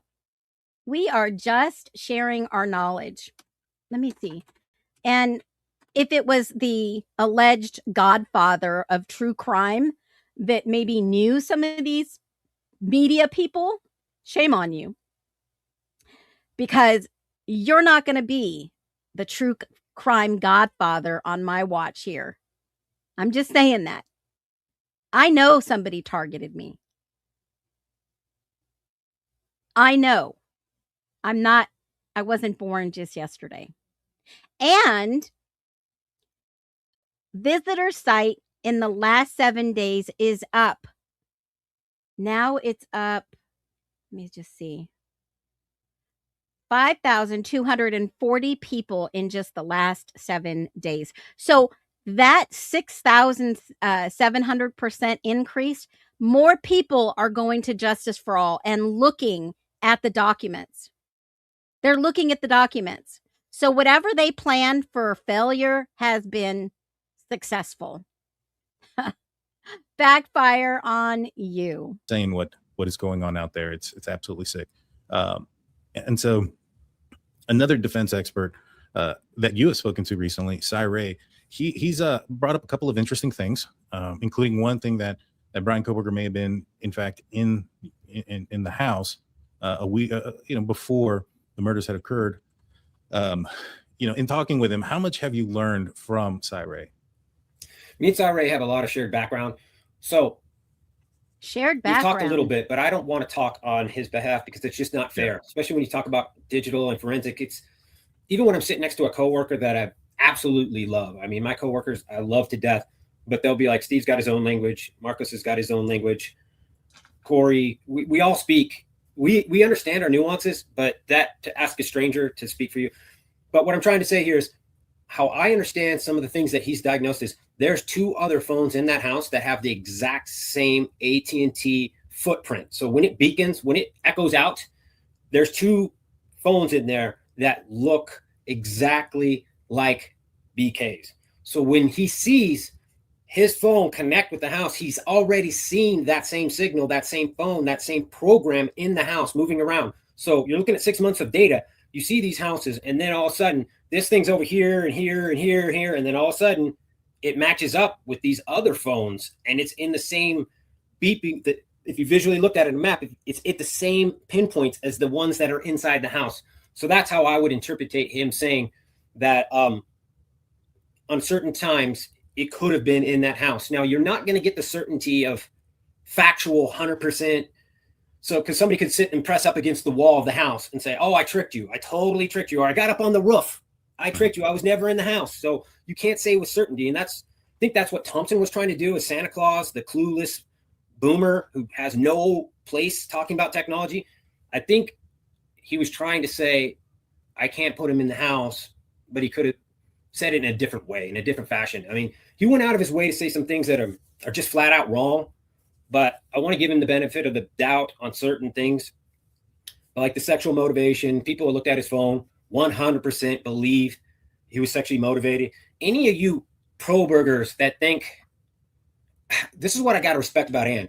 Ann put out enough breadcrumbs or seeds to get people to ingest her narrative and then live it, you know? So she was like, well, he's a criminologist. Of course he's got creepy, weird internet traffic, but she didn't want to go to court and for you guys to hear that his creepy internet was plastic surgery, women being ripped open and their breasts being pulled apart and gelatin stuck into them. Wait a minute here. What? It sounds like he's describing a boob job. Is he talking about blotched? Is he talking about blotched? You know, I think, in my humble opinion too, to be neutral about this situation is, didn't Brian Koberger have surgery? Didn't he have surgery after a massive weight loss? Isn't that? Now, Kaylee didn't have fake boobs. There was nothing on the autopsy about that. Kaylee didn't have fake boobs. So was Kaylee cut that we don't know about? Yeah, or a mommy makeover or a weight loss makeover or maybe cutting excess skin off. Is that something? Let me just look. I mean, that's probably something, right?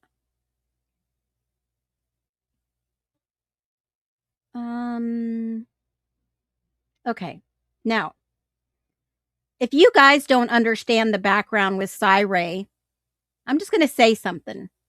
And I could probably understand why he's wishy-washy. Maybe. Alleged.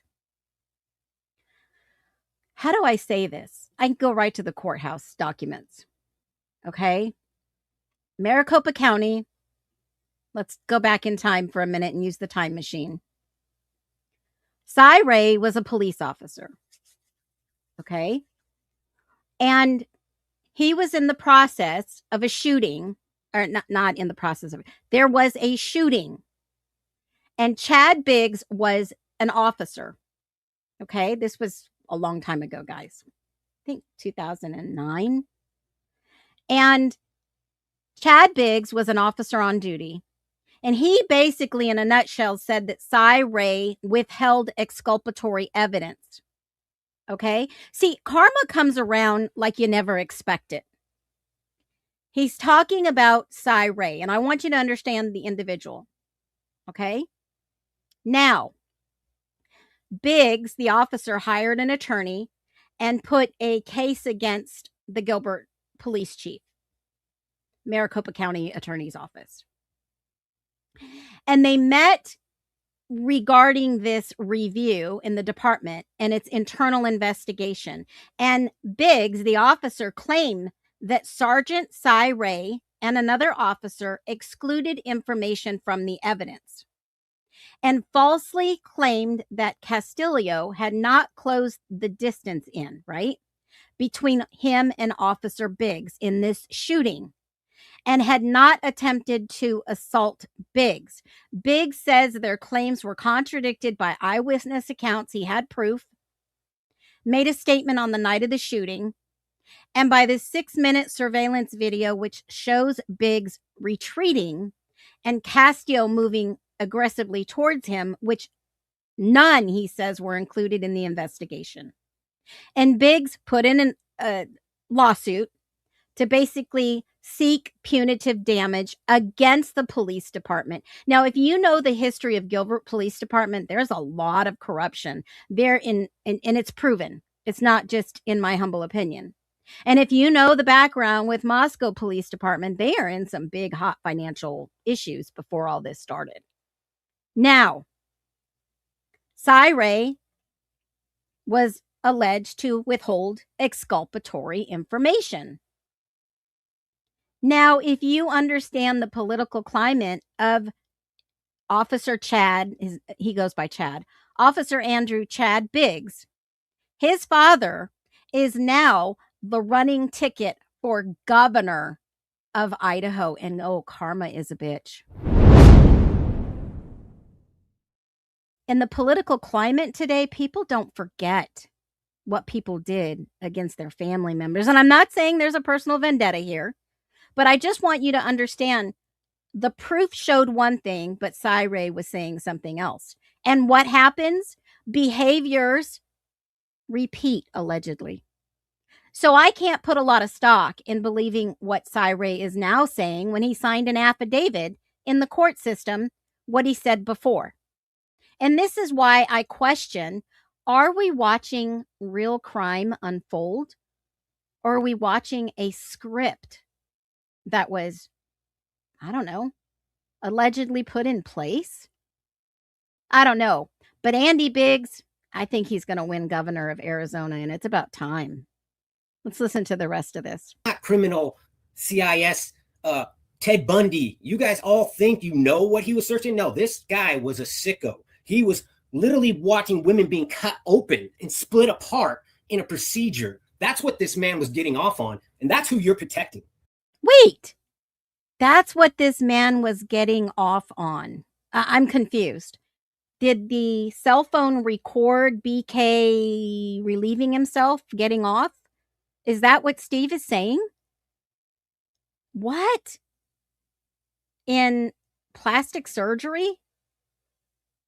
Oh my God, I'm in massive trouble, because if that's the case, I'm guilty of watching Blotched for mommy makeover videos and getting rid of my little pooch down there from my baby making days and my saggy boobs that, you know, need some support because they're naturally big.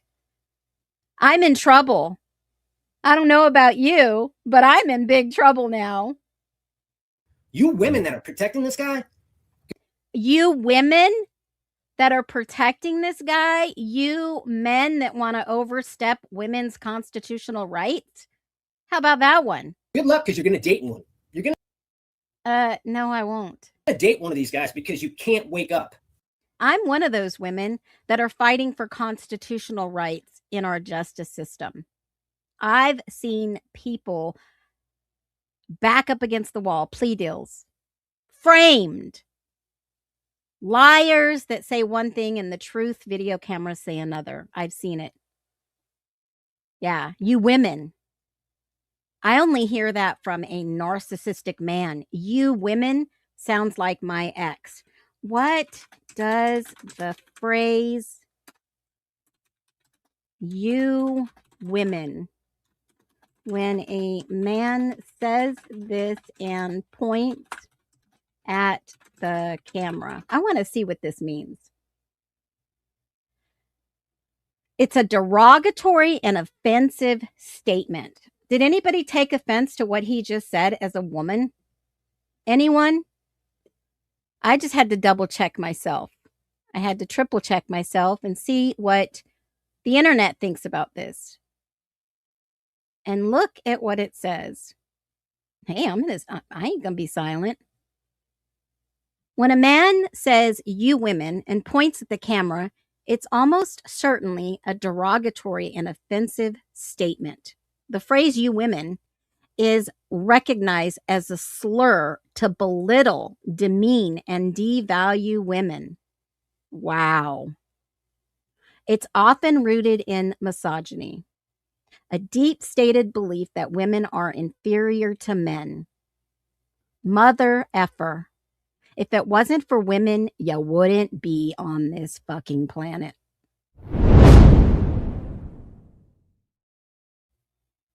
And is used to express disdain, superiority, or reinforce harmful gender stereotypes. Why the camera point matters. Pointing at the camera while saying it can be interpreted as directing the statement at the viewer, you, implying you are part of the group being insulted. Inviting judgment or reaction. He is provoking others to view people in this way. A performative act to signal dominance, anger, and make a statement in a public or social media context. Aggressive or hostile dialogue. Oh, dude can't control women. Dude can't control us. We got your number. That's where we grow in numbers as women. Now, I'm not saying that all men are like this. I'm just saying we've seen this before, right, women? Drop a 1 if you know exactly what I'm talking about. He's got some problems connecting with women. Yeah, I would probably say that, narcissist. Yep, Lucian. Yep, not on my watch, buddy. Not on my watch. I can't disagree with you there. There's And Drunk Turkey can't disagree with him. Whoa, there's a little bit too much testosterone on this stream in the review of what we're watching. the stuff that was on his phone, that what I've heard, and that one's news to me. I Let's see it. It's news to me too. wasn't aware that there was that in there, but that is insane. Even worse. That's just the criminology. Say, oh, well, if you looked at my phone because I'm a true crimer, I would look like I'm guilty. Dumb.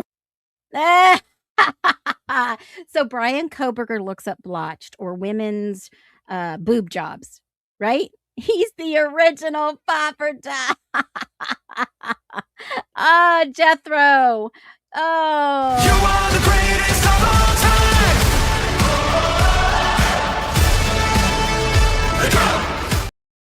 Now, remember, the original Papa Rogers was said to be an account out in Florida. That was the connection.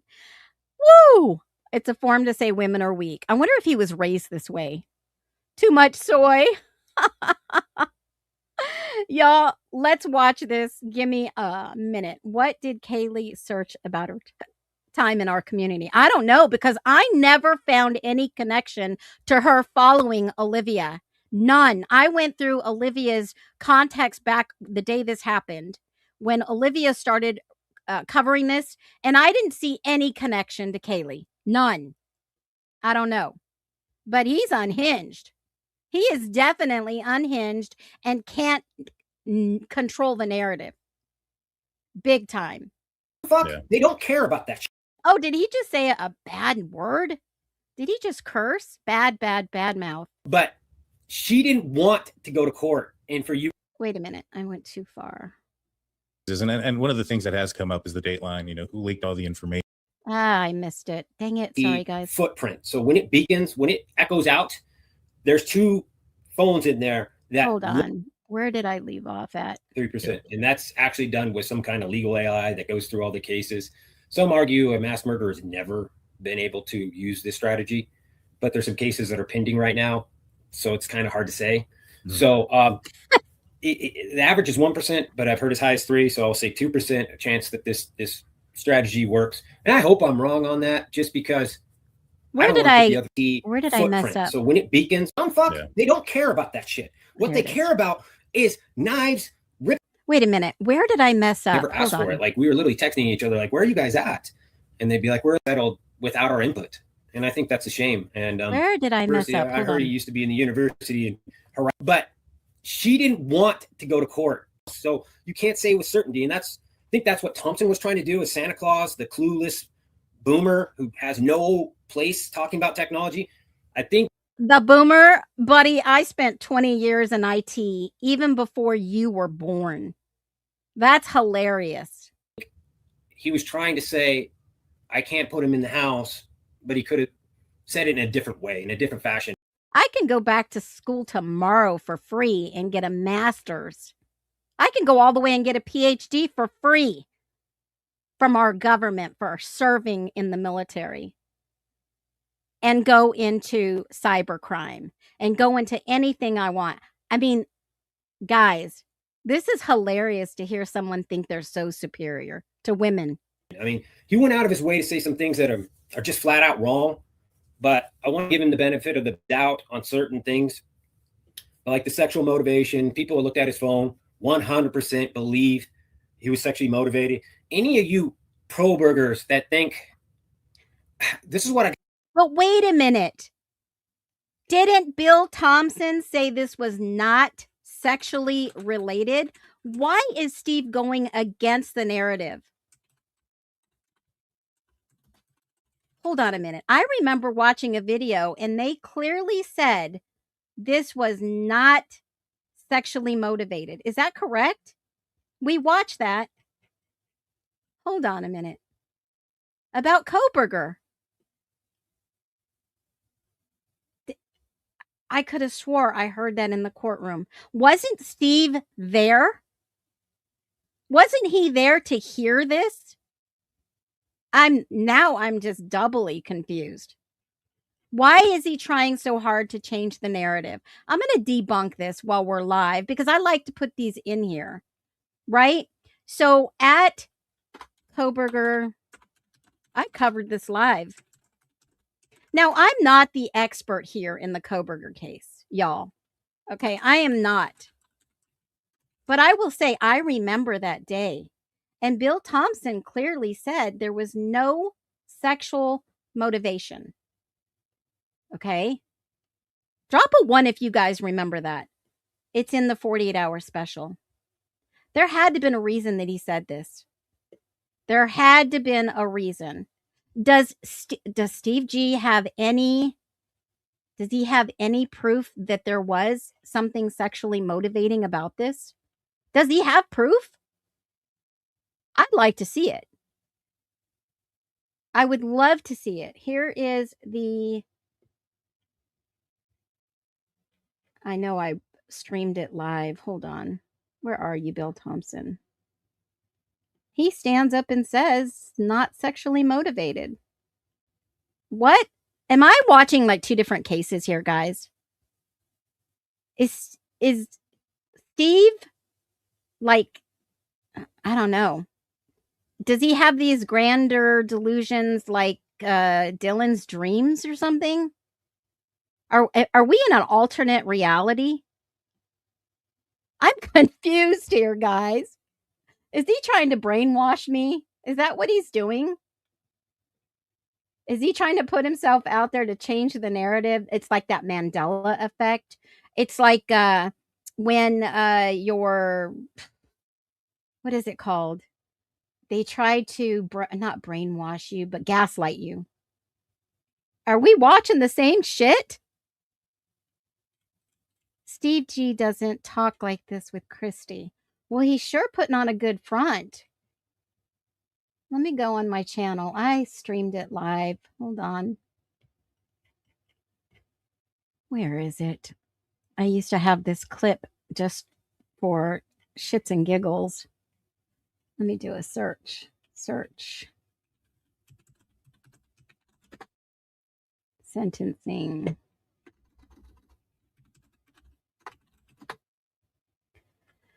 Okay, live sentencing day. Will he finally speak? Here we go. Here we go. Let me share this.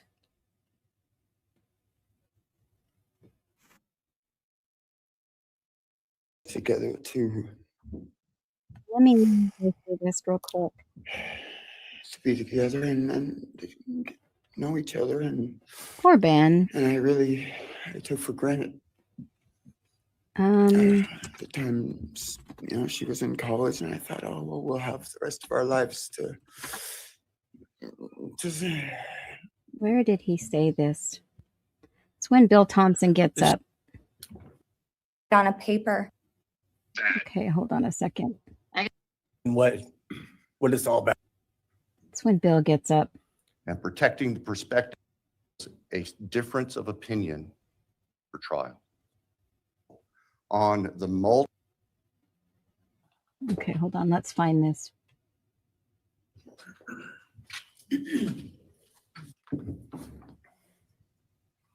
Just as a housekeeping matter to start, there will be the issue of restitution. That is, the documentation is being gathered, and we ask the court would defer that for 30 days so we can present it in an orderly fashion and make sure it's comprehensive for everyone. The objection to leaving restitution open in 60 days. All right. Thank you, Your Honor.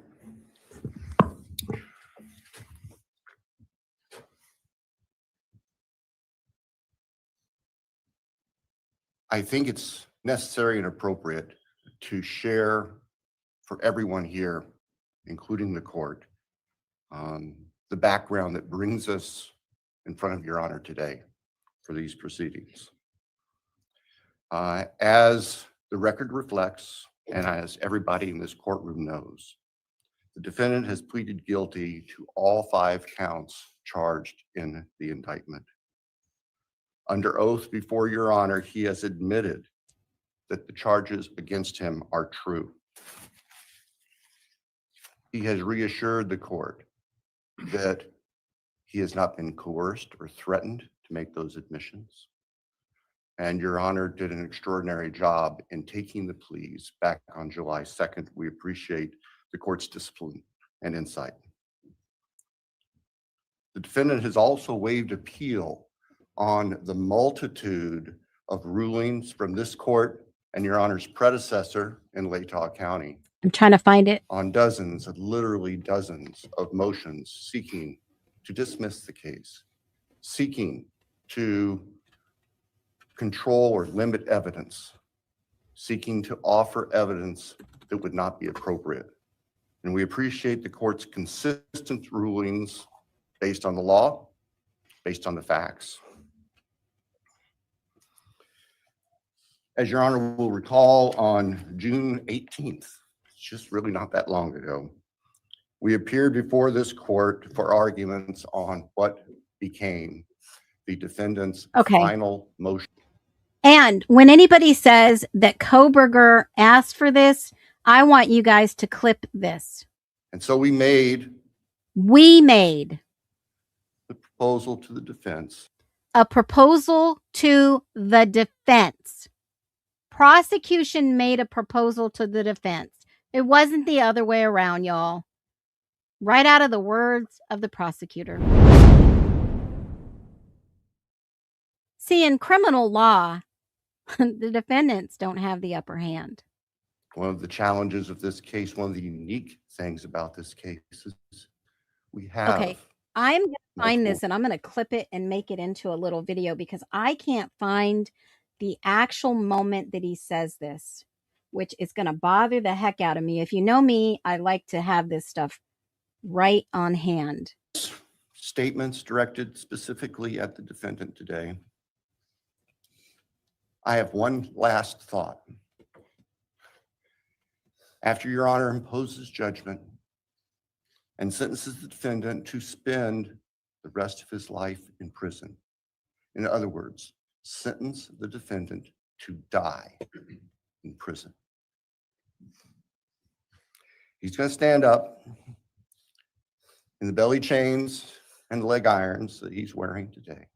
Where is that? And he's going to be escorted into the custody of the Idaho Department of Correction. Was it in the beginning that he stated this? Hold on. In his opening statement? Or was it on summation? Hold on. When he rested. It had to have been here.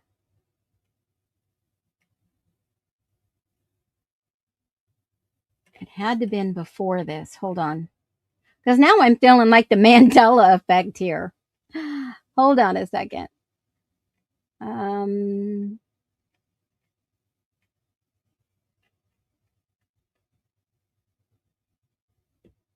Be patient with me, guys. Hold on. Motivated. Let me look under that. In my notes, that's what it said, motivate. Hold on. Does anybody ever recommend? It's day 1. It was during a press release. No, I don't. When he was asking, I thought it was in court. When he entered the house.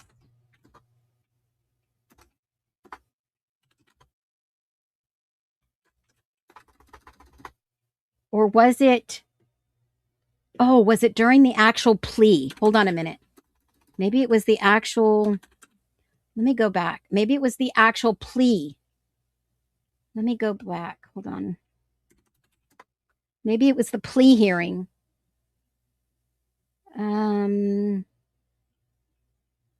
That was July. Maybe it was the plea hearing. Did he do anything? Was it the plea hearing? So maybe it was the plea. It was actually the plea. Hold on, let me see. And that had to have been this one. The plea. That was the conference. Gag order was lifted. That was the live. The plea hearing. Is that when it was? Okay, let me look and see plea hearing. You guys are amazing. I know we're going to find it. Let me just look under somewhere else. Because maybe it was.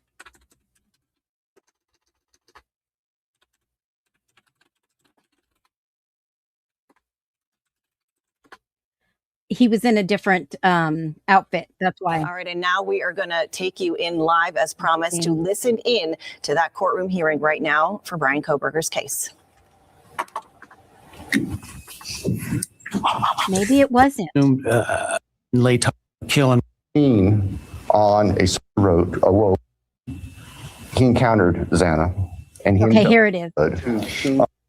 With Pennsylvania plates. That year. Hold on. Killen Murphy has asked you, Moscow, Idaho, a human being basis had to. Back in March of 2022, when the defendant was residing in his parents' residence or was residing back in Pennsylvania, his home state, he purchased online a K-bar knife and sheath with an Amazon gift card that he had purchased shortly prior to the purchase of the knife, sheath, and sharpener. Let's watch this. Jumping ahead, the end of June of that year, the defendant, Mr. Kohberger, moved from Pennsylvania to Pullman, Washington, which is right across the state line from Moscow, Idaho, for the purpose of pursuing a PhD in criminal justice at Washington State University. The state's evidence would indicate that beginning July 9th of 2022, Mr. Kohberger's phone began connecting to a cell tower that serves the area of the 1122 King Road residence in Moscow, Idaho. Now, I will acknowledge for the court and all present that there are many residences in that area. It's a dense population of mostly college-related occupants. Between July 9th of 2022 and November 7th, the defendant's phone connected to that particular tower during late night, early morning hours, 10 p.m. to 4 a.m., on approximately 23 times. Now, I will acknowledge also, we do not have evidence that the defendant had direct contact with 1122 or with residents of 1122, but we can put his phone in that area on those times. In the interim, on August 22nd of 2022, Lake Talk County Sheriff's Deputy Darren Duke conducted a traffic stop in the early morning hour or late evening hours, about 11 p.m. On the west side of Moscow, on Moscow Pullman Road. This was a traffic stop of Mr. Kohberger's car, which turned out to be a 2015 white Hyundai Elantra with Pennsylvania plates. During the course of the traffic stop, Deputy Duke was able to obtain Mr. Kohberger's name, Brian Kohberger, his phone number, and his address, which at that point was an apartment address in Pullman. We then move to the early morning hours of November 13th, 2022. The state's evidence would show that early morning hours on that day, Mr. Koberger's phone left his Pullman residence, which is an apartment in kind of the central northwest part of Pullman. That phone was then subsequently turned off at approximately 2:54 a.m. and remained off until approximately 4:48 a.m. on Sunday, the 13th of November. On Sunday, each victim suffered multiple wounds. I will state for the record that there is no evidence there was any sexual component or sexual assault on any of the victims. I want to make that clear so there's no speculation. There were two other roommates in the house, and they were already asleep. During the course of this, one of those roommates awoke, looked. So you're saying that it's at the end when they go over the charges of stipulations? It's at the end? Would present to the jury that that was part of the defendant's plan in covering up this. The defendant has studied crime. In fact, he did a detailed paper on crime scene processing when he was working on his pre-doctorate degrees, and he had that knowledge and skill. So here, He just said it. Did I miss it?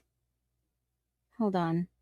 July 9th. Yeah, I will go back and I will edit this because I'll make a clear copy of it. Your Honor, the organization of the resuscitation. He said there's no evidence. Okay, hold on a minute. I'm going to go back and I am going to, let's see if this does this. There's been no evidence. Yeah, go by 30 seconds. Sexual component. Oh, sexual. Okay, I don't know if it'll search those words. I can't type. I need to cut my nails too. Hold on. Component of any of the victims. Speculation.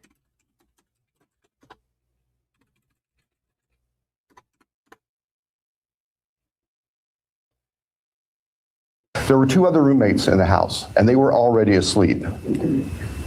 During the course of this, one of those roommates awoke, looked. There were two other roommates in the house, and they were already asleep. During the course of this, one of those roommates awoke, looked out her door, not knowing what was going on, and saw the defendant, who was dressed in black with a black balaclava on, holding some sort. All right, I must have just missed it. Hold on. I went to go grab water. Just before that? Hold on. I wonder why they won't let me search it. As the defendant was either coming down the stairs or leaving, he encountered Xana, and he ended up killing her, also with a large knife. Ethan Chapin, Xana's boyfriend, was asleep in her bedroom, and the defendant killed him as well with a large fixed blade knife. Each victim suffered multiple wounds. I will state for the record that there is no evidence there was any sexual component or sexual assault on any of the victims. Okay, there you go. Steve, what are you talking about?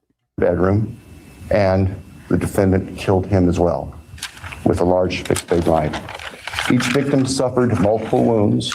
I will state for the record that there is no evidence there was any sexual component or sexual assault on any of the victims. I want to make that clear so there's no speculation.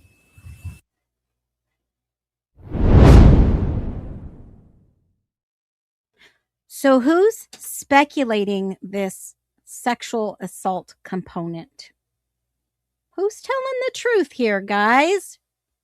Prosecution, who's got a narrative we question, or victim's father? That's a hard one. What is the truth here? Who's the truth holders? How could we vet this information? Because that means the whole defense has to come up in well, I guess they don't have to. They were going to stipulate.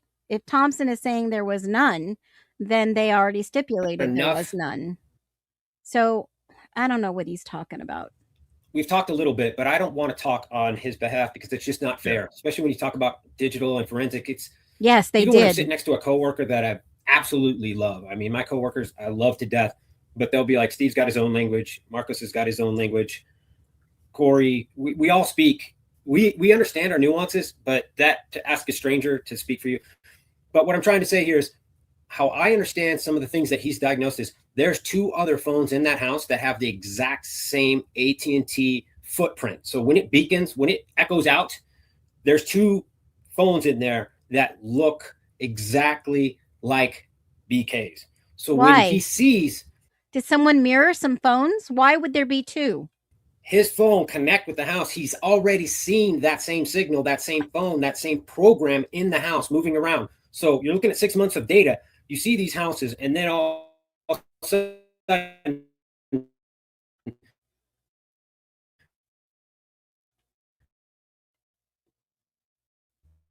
Wait, why this did thing's they over here, match their up with phones, other and it's in the phones? I got the circle of life here. Hold on. Why do we have a delay? Hold on. Let me look. 8458. I want to see if we can debunk this. Who cloned whose phone? Exactly. Yeah, and they stated in court they didn't have BK's AT&T. So whose phone were they looking at? Because think about this. We've shared this before in the documents. Let's bring this one home. Brian Koberger's AT&T records. This is what they are saying about AT&T records. Brian Koberger's AT&T records, 8458, right? 8458. They've labeled it Koberger. And they have the detail records covering 8458 from June 23rd through December 23rd, 2022. Why only that period? Why not up until the day of his arrest? Right? Why not? That's the first digital question that I would ask. Okay? And then there were other Maddie Mogan's AT&T were mapped, and Xana's. Those were the only ones available. Okay, here's Xana's right here. That's it. Jack Showalter's is in there. And the reason I'm pointing this out is because Jack Showalter's and AT&T mobile records for Kaylee. Mobile records. Kaylee T-Mobile records. Ethan Verizon, Dylan T-Mobile, Bethany Verizon, Molly Verizon, Jack Decor. Okay. Now I just want to say this. Has anybody gone into the experts' documents and looked at the overlap of phones? Okay, this is wild. Has anybody done it yet? For an answer. Because if you go and look at the map, they were only concerned with certain phones, but they didn't give us the whole details. Okay? Yeah. 100%. Why did they not share the overlap in these documents? Because Ray was not the only expert to take a look at this, folks. They actually had another expert come in and map what they felt was truthful. So who knows if Anne was going to use Ray after Judge Hippler said, no, this guy's a freaking conspiracy theorist. See, Judge Hippler knew about Ray's background before Ray came to court. Let me just take a look. Yep. Gilbert Police Department. Ray right here. Put his stamp of approval right there. And he was in Sholo. No idea. I did not know that. And he was a military professional. He's a veteran. And let me just look at the other map for 8458, because this guy who comes in, Roloff Digital Forensics, right? He's got something to say about all this too. gives his background, his history, everything he wanted, and gave a report. Okay. Yes, he did. And we talked about roll off, right?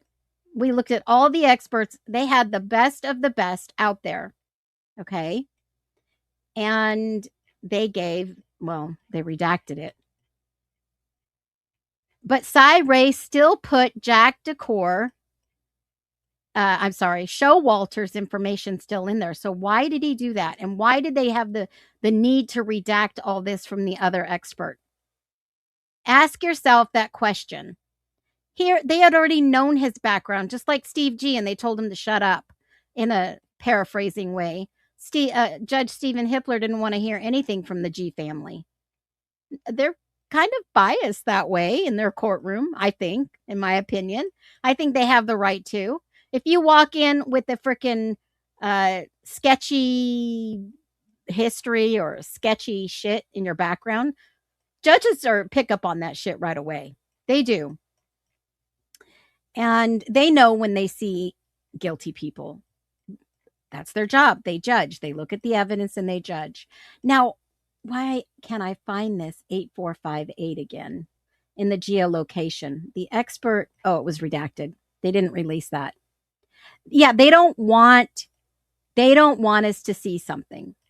They don't want us to know whose records overlap. But Cy Ray put it in his report. Showalter. There is a map that I've seen. Maybe it's under cellular forensics. That's the third person they asked. Here it is. Okay. On October 10th, 23, I was contracted. This is 23 by Ann Taylor. Was Ann Taylor shopping? Maybe. But she put all of these on file, affidavits sworn to whoever was going to come to testify. The mobile AT&T phone 8458 is registered to Brian C. Kohlberger, Albrightsville, Pennsylvania, and has had an active number since June 23, 22. Additionally, the IMEI number is da-da-da-da, and the IMSI number is da-da-da-da. And when you start looking at what he's got to say about this, what else does he uncover? Chapin's number ending in 1841. He was given that. Decor 2881, Funk 3185, Funk's home phone number under chartered, and it says Gonzalez. And it doesn't say Kaylee. It just says Gonzalez.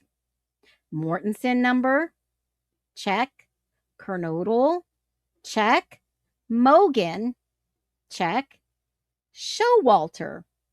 And it says Cellbrite report for number 8458 with no specification who is 8458. Jury exhibits they reviewed, check. And cast report, check. Draft and final. And then they even looked at AT&T's timing advance record utilized by 911 services. Check. However, after repeated efforts, the defense was only able to secure 3 of the 4 timing records: Mogan, Kernodle, and Showalter, and Mr. Kohlberger. Only 3 of the 4. His timing records were never produced. Why is that? Why was Kohlberger's timing record? Why were his never produced? And why are they saying there were 2 numbers Kohlberger had?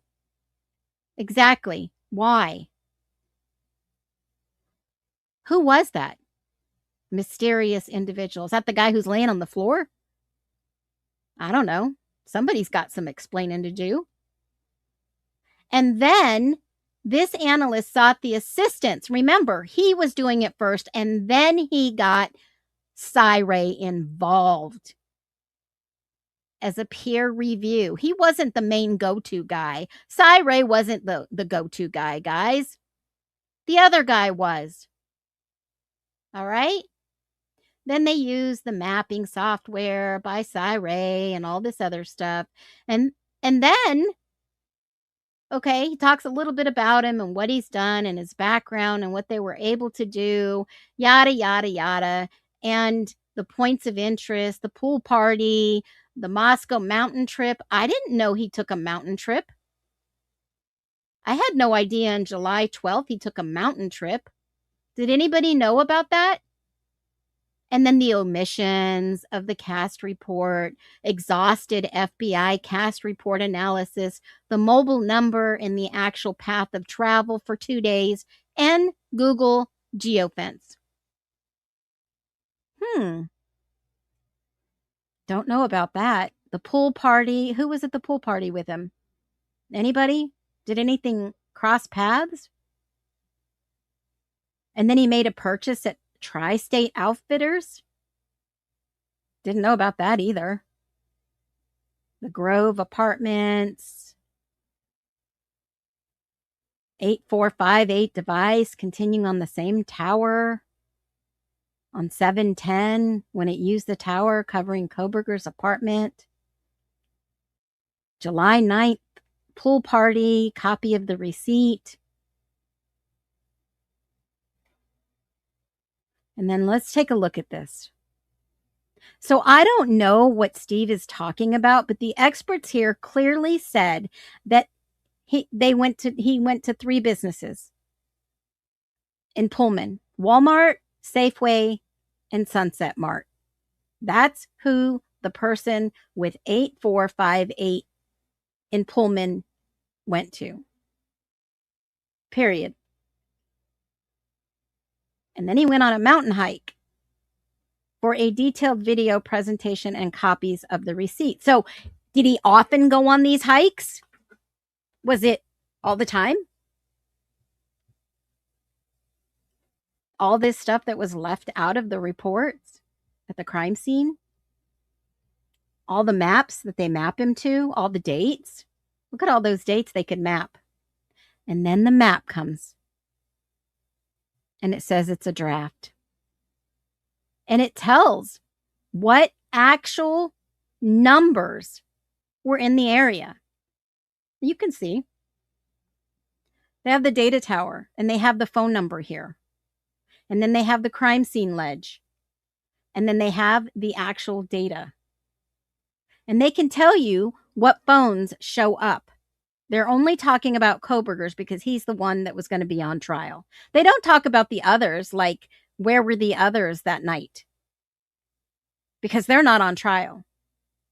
Now, if there were charges against Showalter, sure, it would show everything they wanted to use to prosecute him. Nobody else has asked. So how would Steve know this? When he said, the police department excommunicated me. They're not telling me anything. I had to hire a private investigator and I had to hire my own attorney because they're not telling us anything. Well, why would the police distance themselves from the G's? Ask yourself that. Why would a police station or an investigation unit distance yourself from one of these families? Pinpoints as the ones that are inside the house. So that's how I would interpret him saying that on certain times it could have been in that house. Now, you're not going to get the certainty of factual 100%. So, because somebody could sit and press up against the wall of the house and say, oh, I tricked you. I totally tricked you. Or I got up on the roof. I tricked you. I was never in the house. So you can't say with certainty. And I think that's what Thompson was trying to do with Santa Claus, the clueless boomer who has no place talking about technology. I think he was trying to say, I can't put him in the house, but he could have said it in a different way, in a different fashion. I mean, he went out of his way to say some things that are just flat out wrong, but I want to give him the benefit of the doubt on certain things. So there was a Samsung unit. Let me just share this with you. And I'm going to go to the MPD reports real quick. And I'm going to pull down because I remember Moscow Police Department. Maori had a Samsung and he had it in the documents. And let me just see if I can find this real quick because I'm curious to see whose number that is. And this might be X. Who had a Samsung 22M20? This was a silver Samsung located in a dumpster. Do you guys remember that? It just off the top of my head. Andrew Fox, supplemental 230. There was and this was evidence 22M 2120. Hold on. Let me see if there's any reference. Nope, there's not. So it was a Samsung 8 that was located in a dumpster at blank, blank, blank, blank. The phone was recovered on the 17th by IS Trooper Justin Klitsch and transported to the Moscow MPD Forensic Lab, where it was sorted securely. I was able to use Cellbrite extraction and yada, yada, yada. The account was blank, blank Gmail and Ymail. Well, whose was it? The phone was located 1.5 miles away from the crime scene, and it appears to not been active since October of 2020. Whose phone was this? A Samsung, because in this document, it says it's a Samsung SM0908U. They found one, and this is the log 1113 at 10:47:29 p.m. And it said 8458 enhanced phone. But it doesn't say if this is the 2020 phone that was used. Doesn't say at all. So this was probably dumped in the trash, and I thought it was a burner phone. I would have said, yes, this is probably some burner phone. But let's see if there's any other reference to a Samsung. These 4 items were listed. Samsung phone belonging to Brian Koberger, hard drive belonging, this is something separate. This is Lawrence Mowery, evidence July 22nd, 24, and a hard drive. Those are the things that were collected in Pennsylvania, not in a dumpster. So whose Samsung phone was this that they shared in this log from the experts? Law enforcement has left out numerous handoffs that the 8458 device performed with other towers in Pullman, Washington area on the 2:47 a.m. transaction. It went silent. Hasn't been used since 2020.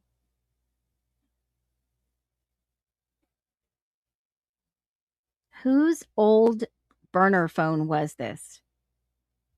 AT&T 8458. 8458. But we even, same last 8458. Remember, we couldn't even find who that number belonged to. And it was transposed in the PCA. Very close numbers. I wonder if there was a reason why these numbers were close. 8458.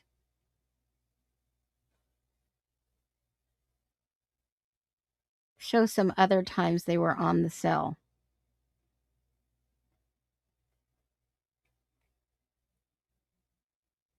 There was some overlap. 8458.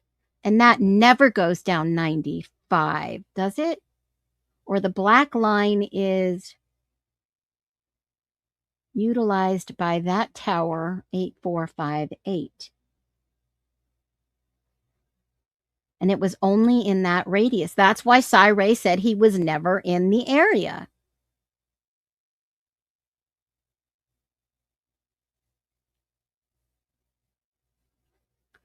Why did the return go to blank and not Mowery? The Google geofence. It went to the FBI instead of Mowery. FBI is playing front. Special agent at the FBI. This is originated Moscow's network. Here's the documents of the 3 search warrants. Yeah, why did it go right back to the FBI when Maru was the point of contact? How did that happen? Maury asked on 12/4. On 11/20, I asked for Google's 2 identifier informations on their phone, and this comes up yet again.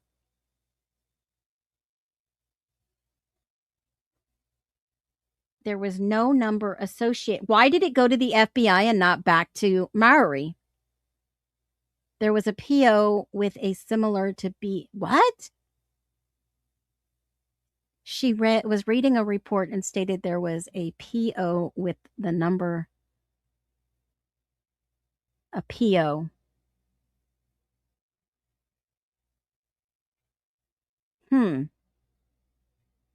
Now here's the graph, which I think is very telling. This is the geofence results. And as you know, this street is where the 1122 is. I can do an overlay. Let me grab this. And I'm going to do an overlay. We'll go to maps real quick. And I got a map I can use already.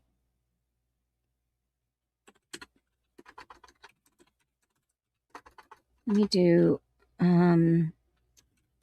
Google Earth. I'm going to do an overlay map in my canvas so you can see what I'm talking about. I did this before, but I should have saved it.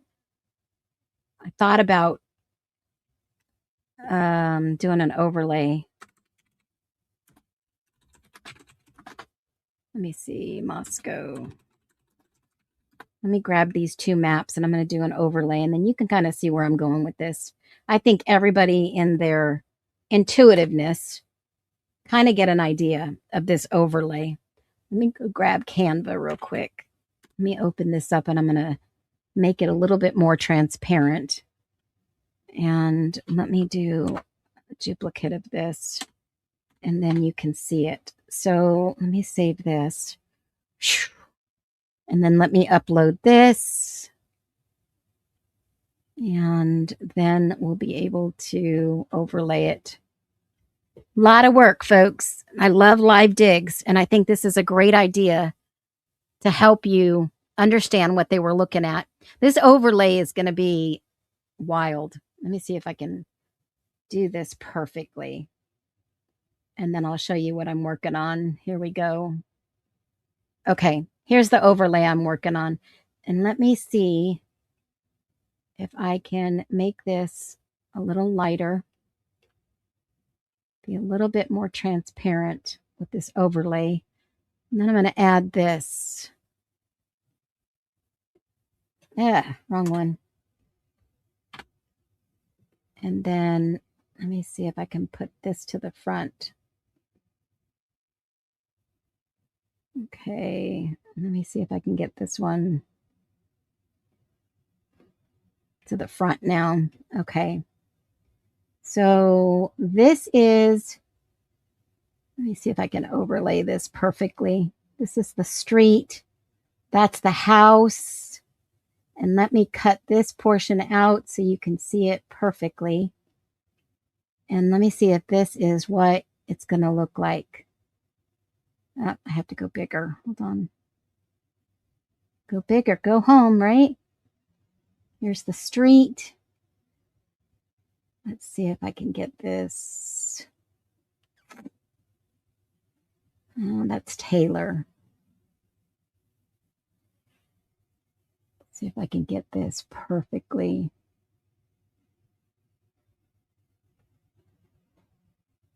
It's a tough one. Let me see if I can make this a little bigger.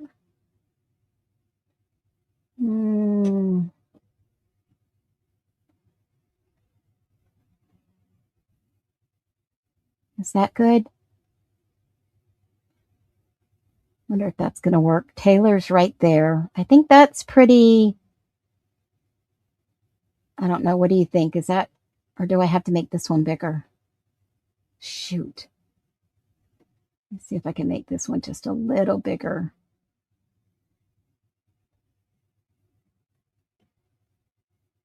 Let me see if I can overlay this now.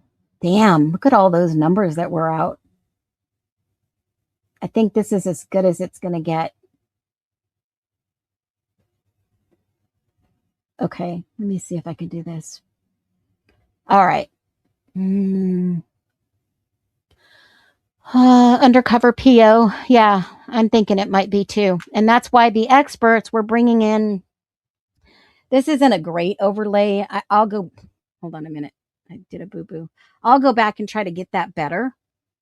But look at all the numbers that they categorized that could have been in this area at the time. Remember, all you OGs, that we did this overlay and how many numbers were in the area at the time? So this actual map comes from this document, and it says from 1 a.m. to 6 a.m. on that time frame. This is what it looks like. This is the geofence. Okay. Remember the geofence diagram I put out there, like, I don't know, months ago? They only geofence this area.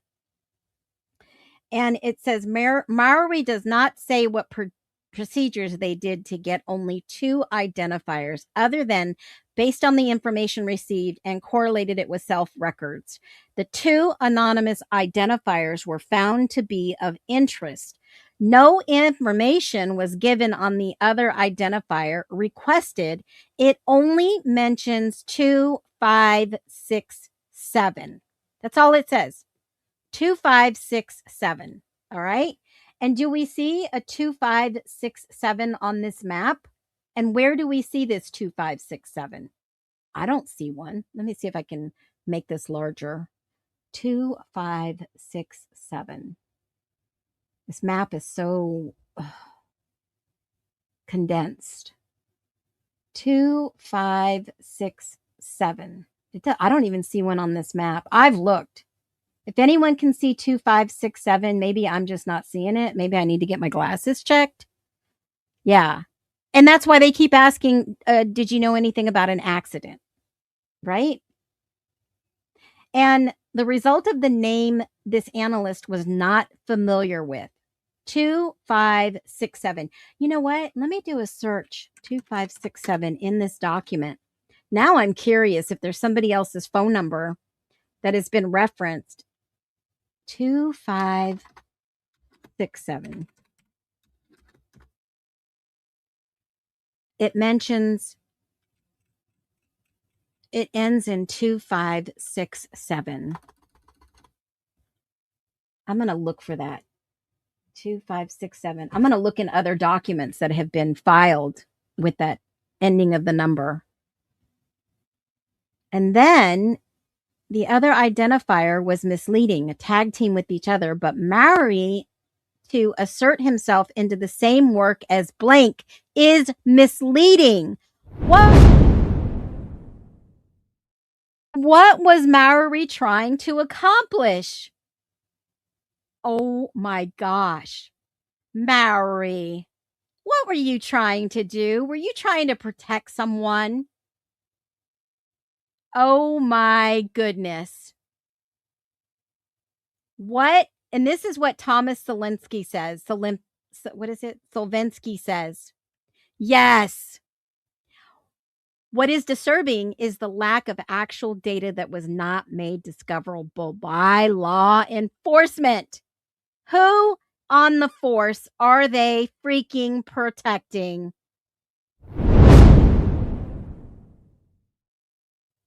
Are they protecting the ghost? Yes, there was another cellular forensic document that looked at this. A retired police officer and detective. Yes, yes, and yes.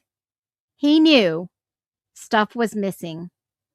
What did Maori do to get the results he wanted? What did Brian Koberger know about the police department? I wonder. Mr. Payne, you look familiar. In his interview. Who said that? Who said that? Mr. Brett, Officer Payne, you look very familiar. I've maybe even paraphrased that he could have seen him. Yeah. He was trying to not place somebody at the crime scene. Was this an officer shooting accident? Because my God, Steve, you keep talking about shootings. You keep talking about shootings. And who else was the defense coming in? I by the time this goes to trial, I guarantee you Steve is going to be on the defense side. I guarantee you. That is the $400 million question. And who else was coming to talk about all these extensive shootings? No other than the expert that Steve is talking about, Brent Turvey, also. The cases tend to involve sexual assault, false allegation, shooting, incident, reconstructions, serial rapes and serial homicides, mass homicides, 3+ victims, sexual homicides, domestic homicides, stage crime scenes, and other violent crimes. Turvey versus Turkey. Let's listen to what Steve's got to say. Someone is trying to protect someone. And he got recognized by the Secret Service, y'all. How could they only release certain data? Don't you have to show the whole truth and nothing but the truth? I didn't believe he was sexually motivated. Any of you pro-burgers that think, this is what I got to respect about Ann. Ann put out enough breadcrumbs or seeds to get people to ingest her narrative and then live it, you know? So she was like, well, he's a criminologist. Of course he's got creepy, weird internet traffic, but she didn't want to go to court and for you guys to hear that his creepy internet was plastic surgery, women being ripped open and their breasts being pulled apart and gelatin stuck into them. That's not criminal CIS. On a side note, I would love to see Steve's internet history for the last 20 years. What about you? Drop a 1. Ted Bundy. You guys all think you know what he was searching? No, this guy was a sicko. He was And how does he know what he was searching? Did he actually see the parameters in the evidence that he typed it in? Probably middle school. We don't know that, but from high school all the way through, this individual, I heard in that police academy, if he would have been an employee at that point in his career, he would have been fired. But because he was a student, they couldn't fire him. And that's the only reason they couldn't remove him from campus. I think I'm not sure if we lost Steve or me. Are you there? I'm there. Oh, yeah. Okay, so sorry about that. It paused for just a second. Yeah, going back to when he was kicked out of the law enforcement class, is that what you're referring to when he had to spend the rest of the high school year at, I think in the HVAC class, and then his senior year, he ended up having to do it online? Is that? Yeah, and the sad part is what I found out was that kind of set up what happened to my family. So he was in this criminal, he had these visions of grandeur. He's kind of like Turvey. He went into everything he did and thought that he was going to be the smartest person in So he has to discredit Turvey, the expert. the room, and he was going to take over whatever he put his mind towards. He had that delusional, even though he even wrote on the internet, I'm kind of delusional. I'm kind of like, put myself in the center. Like, that's a good thing about sports. When you play sports, you think you're the stud quarterback, you think you're the linebacker, but you get out there and somebody smashes you a couple times and you're like, okay, I'm not that guy, but I got a place on the team. You know, I can play, I can do my thing. These guys that never play sports, they have these delusions. So he had these delusions, and they kicked him out of that because of the creepiness he did, some of the spying that he was doing on the girls. And they put him in his dad's class. They put him in HVAC, and that lit a fire under his ass that he said, they think I'm this person reported to me. He basically wrote and told his friends, and this is an author, they think I'm as dumb as my dad. They think I'm an idiot. They don't realize how smart I am. They're kicking me out. And it lit a fuse, and that's what started his master's degree. And he was like, at that point, he was just a druggy loser, and he started like really putting himself in a mission towards being a criminologist. And that's how he crossed into our life. If he didn't get kicked out of that police academy, that's where he just would have been a bad cop. Yeah. And that's the thing we were trying to say. Like, some people think that how could you expect WSU or anybody to read his mind? we're not saying that. What we're trying to say is Pennsylvania got it right. He was a danger to those girls, and they removed him from those girls. And now those girls are well, and they're having babies and families. They're all good. Unfortunately for us, they never removed the danger. And now we have, 4 people dead. Yeah. So they didn't read his mind back then, but they removed the danger. They removed him from that. And those girls are safe and sound. And that's the best thing you can do. So when people think, oh, how do they expect anyone to know that Brian was a murderer or killer? No, you don't do that. I don't look at my coworkers and think that guy's a wife beater, but I might say, you can't be around her no more. This guy's got to be separated. He cannot be in the same room with no one else around. We got to get him out of here. He cannot control himself around her. That's the type of stuff I'm talking about to other men. When you see it, say something, do something. And, I wish that would have been done because my daughter would still be here in the world today. Yeah. Yeah. No, I feel for you, my man. And you're absolutely right. There was enough warning signs that was happening at WSU, for them to have wanted to terminate him within that one semester. There was the signs. In fact, when you have a professor saying that this guy is going to be a predator in the future, you probably need to start following those red flags and doing something about it.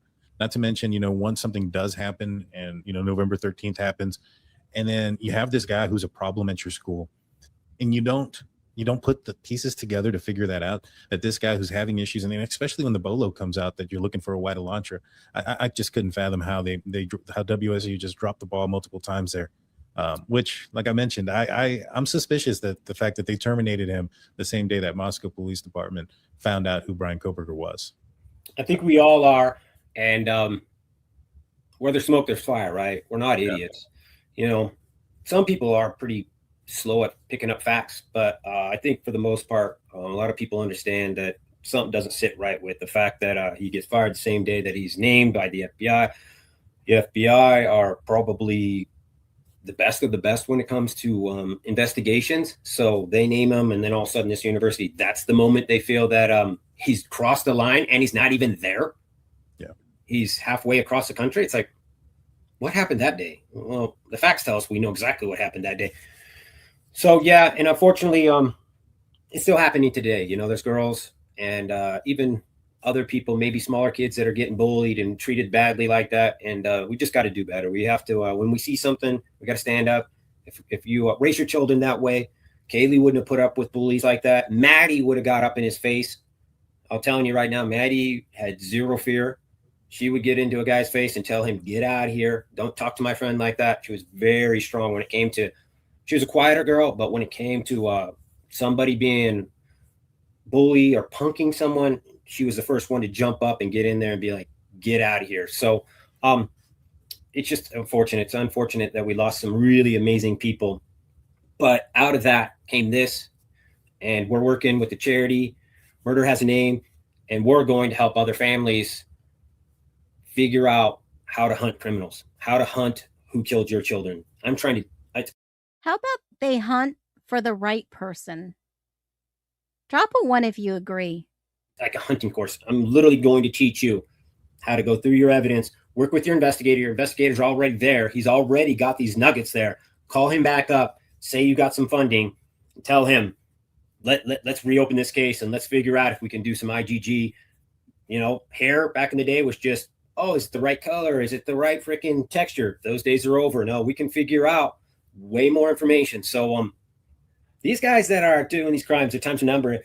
I talked about this a little bit, and it's a hard subject to talk about because I don't want to dismiss anybody who's gone through rape and didn't get justice because there's more. I can't believe this man is going to talk about rapist.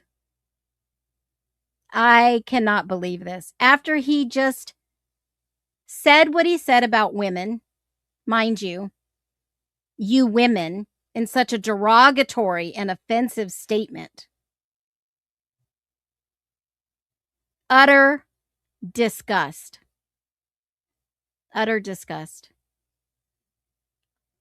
There who have gone through a rape and didn't get justice than I could ever understand. But going forward, rapes have dramatically dropped. They're the fastest category of dropping. They're, in some places, in a lot of cities, they're dropping over 90% because people understand And isn't that odd that he starts talking about this after Cy Ray mentions it in the freaking previous episode with him, Brian Enton, and Olivia? And that the fluid exchange is pretty much guaranteed you're not going to get away with it. So pre murders are gone. There's going to be those ones where you guys get the picture where a guy just gets out of control, but it starts off as one thing and turns into another. There's still going to be those, but unsolved rapes. Okay, I have to address this issue. Are you guys seeing a lot of ads? Because sometimes YouTube will update and uncheck a lot of our preferences. And last week, somebody said something about the freaking ads being heavy. So tell me if you are seeing these ads and what ads are you seeing? Because there are certain ads that I make sure nobody will ever see. So let me know and I will change. I'll go back and look at the settings because they don't always tell us when these changes take place. I'll go back and look at my settings and hopefully we won't have this ad crap. Too many ads. All you have to do is drop a 1 if you're seeing too many ads. Sometimes I have premium so I don't see the ads because I want to address this. I want to make this stream as easy for you as possible. Sometimes, okay, many ads unless I'm misunderstanding. Okay. Ton of ads. You said that last week, No Talkie. Okay, I will go and I will look. And the settings may have changed. So I apologize. Yeah, anytime you have a problem, let me know because I am one to fix things. I am one to go back, and if something changed, I will spot it. I've got one more fireball, and I've about had enough of hearing Steve G talk. I'm sure you would agree. But these are important issues to talk about. Are very, very rare now. And I think, and I hope with the true crime community, we can get this message out that the same thing's going to happen to murder investigations. We're going to get to the point where you're going to drop a piece of hair, you're going to sneeze and leave some DNA. You're going to say the wrong thing and your spit will be on someone. Do something wrong and it's not worth it. Go talk to a doctor. Go figure out what your vice is. I mean, like this individual, he had vices up the you-know-what. And he just went from heroin to dieting to boxing. Oh, yeah, I got to fix the boxing. Somebody wrote me a long email. I did misspoke on a boxing thing. He was an amateur boxer. I meant to say three-minute rounds, and I said 1 3-minute round. Mm-hmm. So he had 162 punches in an amateur fight of 3-minute rounds. So I'll fix that. I try to always fix whatever I misspoke or misspeak because this one I could ask you to edit probably. I don't know, but that's how it is. I don't know if it's 100% live or if it's delayed. I just sign up. I don't like have it listed like, here you go.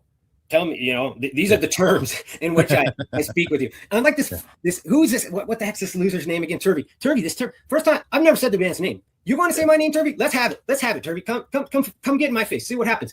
So Turvey, I've never made a penny off an interview ever. I do it for my daughter. Unlike you piece of shit. I don't charge tens of thousands of dollars for anything except for my job. And I don't need to vulture around dead bodies and murder victims and people who've been raped to scrape up some money and be the gigolo forensic who tells you I can make that forensic be whatever you need that crime to be. I will make that crime scene look like whatever you need. That's who you are, bro. That's why you're an investigation.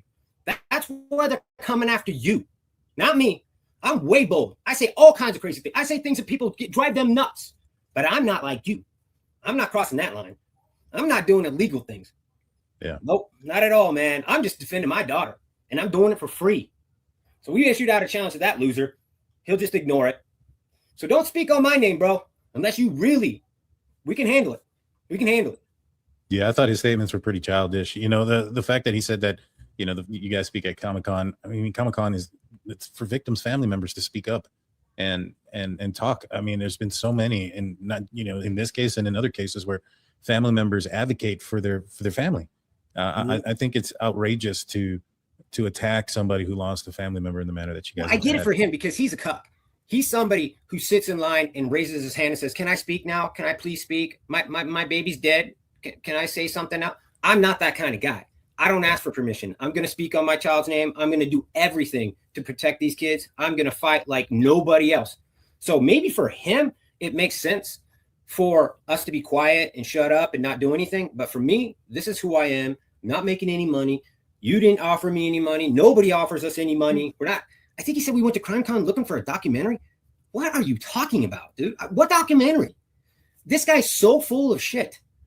And if you never would have spoke my name, I never would have spoke his name. And I'm going to come for you, bro. And guess what? You're lucky I had to put Olivia on here because we would be sitting here and just ripping. You probably would not have a career anymore.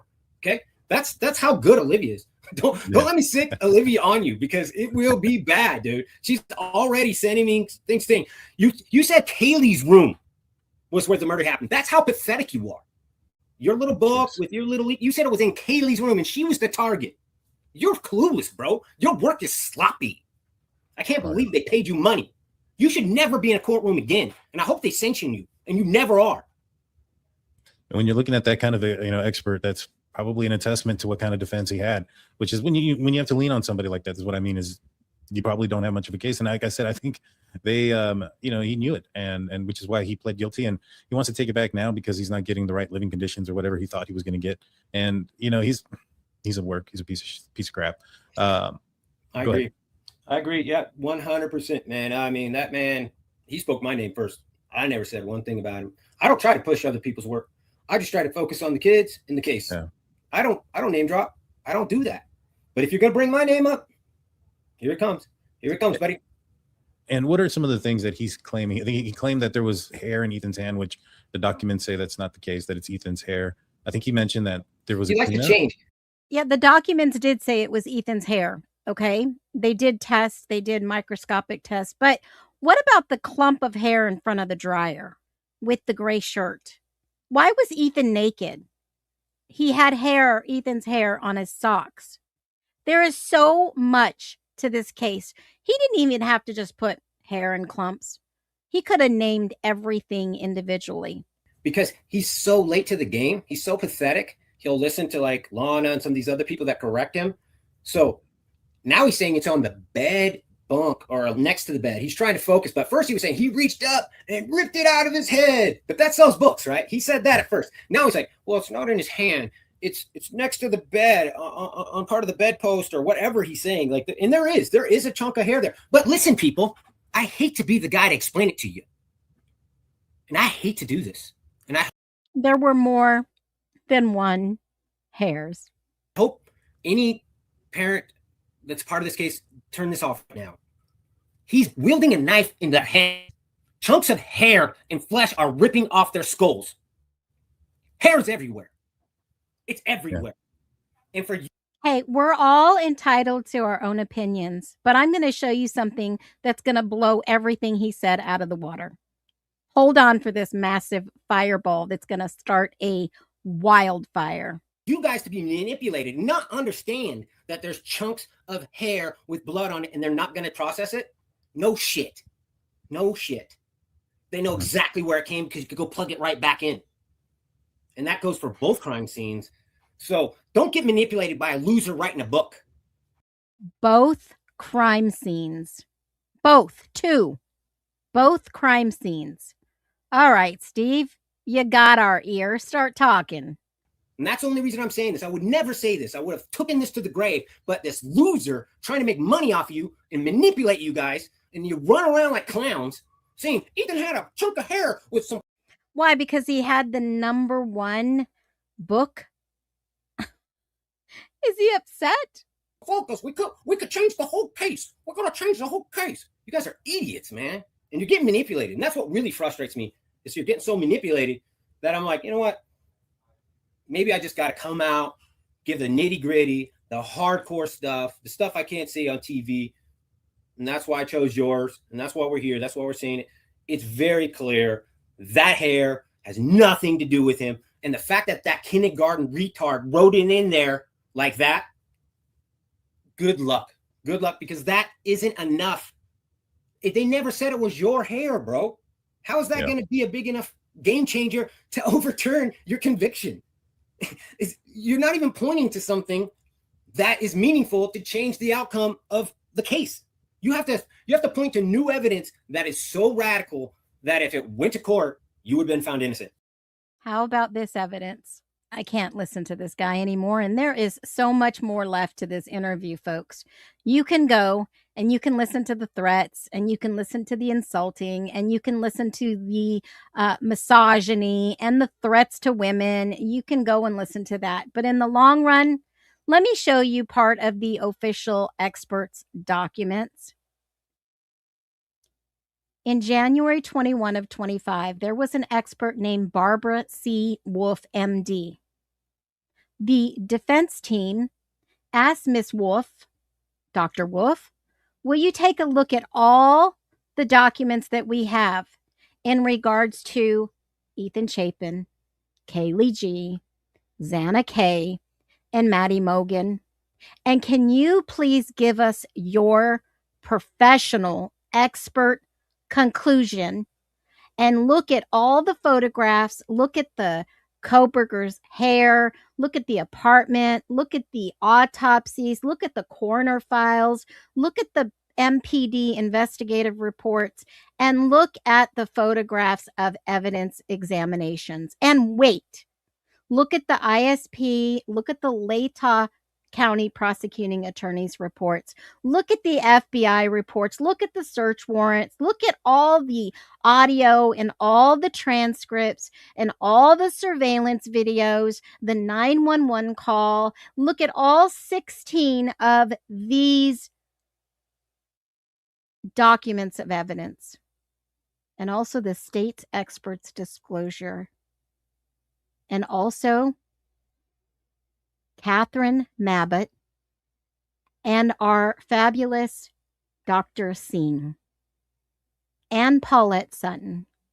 And can you please examine X, Y, and Z, and please put together a whatever that you have for the courts. Okay? So she writes a little summation. I'm not going to read it words for words, but I'm going to basically paraphrase it with this, and we're going to go for the night because I've been here 3 hours and I need to make some homemade spaghetti. So she takes a look at the post-mortem examinations, and she says, I don't agree with Dr. Singh. Here's why, X, Y, and Z. And she says Ethan was stabbed by a large knife multiple times. Kaylee was stabbed multiple times and was also strangled, essentially. And Xana had multiple stab wounds on her head, chest, and arms. And Madison was stabbed multiple times with a large knife. That means Madison and Ethan were probably stabbed with the same knives. And Kaylee and Xana were probably stabbed with the same knives. So 2 separate weapons. Now, I'm just going to say this. In the beginning, Moscow Police Department, the report that was written by Nunes was that Kaylee and Maddie were in the same room. And, wait, hold on. That Madison and Ethan were in the same room. Wasn't that it? Oh, please tell me I'm wrong. Hold on a minute. Something just hit me. Please tell me I'm wrong. Arriving, it appeared to be a homicide. Hold on, I have to verify this for a second. I just thought about this.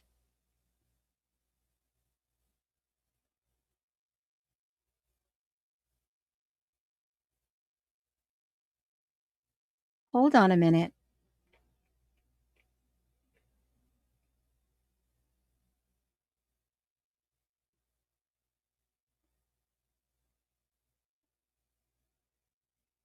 Hold on. I know somebody might remember this.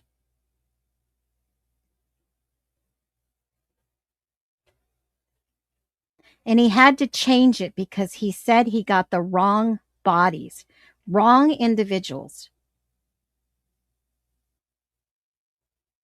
Initially, I was told, here it is. Initially, I was told that Kaylee was likely located on the second floor bedroom with Ethan. After comparing Dylan's initial statement with other investigators' officers' observations, it appeared to actually be Xana that was located on the floor of that bedroom with Kaylee, and on the floor of that bedroom, and Kaylee was one of the other females located on the third floor room. But if you look at this expert's documentation, a large knife was Ethan and Maddie. Ethan and Maddie were the large knives multiple times. Large knife multiple times. And it could be correct that one assailant had a large knife and the other assailant could have had a like K-bar knife. So they could have fought Ethan and Kaylee at the same time with two different weapons, and then Xana and Maddie at the same time with two different weapons. I don't know what's to be true. I don't know what's to be true, but somewhere something is wrong with this description. But the expert comes in and says, Ethan and Maddie looks like they were stabbed with a large knife. And Kaylee and Xana looks like perhaps this individual stabbed multiple wounds against Kaylee and Xana. The ones that fought the freaking hardest were stabbed the most by someone who stabbed like a freaking maniac. Ethan and Maddie didn't have as many beaten stabs as Kaylee and Xana. So I think, in my humble opinion, the person that did it to Kaylee killed Xana. One person. The person that did this to Ethan and Maddie was another person. Multiple perpetrators. And what does this expert go on to say? What does she say? There were two weapons. Why didn't they want to report two weapons? And you know what she goes on to say in her summary that just blew my mind? You can go read this. Anybody can go read it. It's not Justice for All. The document is 1,045 pages. Start at page 988, work your way up. She's telling you, in her professional opinion, that she does not agree with Dr. Singh, who did the autopsies.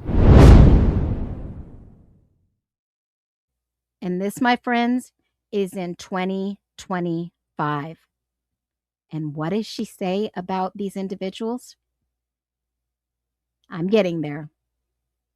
It's taken a little while to get there. On page 10, there's some general information that you need to read for yourself. Here, I'll give you the link. It's right on the COI website also. Don't be shy. Read for yourself. There's some fireballs throughout this document. I don't have time to read 20-some pages. But her opinion in this matter are based on the review. On page 10 it starts. And it says, sharp force injuries. And she talks about each and individual knife. She talks about the injuries to Kaylee's mouth. She talks about Madison's. She talks about what I just told you. Nobody's talking about it because they're not reading. They want someone to do the hard work, and then they're going to go out and they're going to claim it for their own. You guys know I put the work in. My husband knows, my entire family knows, I know, and that's all that matters. All that matters is one person hears this and asks themselves the hard questions. What are they hiding? And what did she say about Kaylee? You have to go read it. I need you guys to do the work. Talks about the serrations. Dr. Singh also recorded that some of the wounds sustained by Maddie and Xana showed evidence of serrations. Only Xana and Maddie had these same serrations. Not Ethan and not Kaylee. Nope. Nope.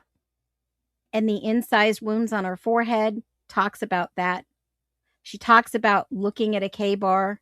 She talks about the serrations.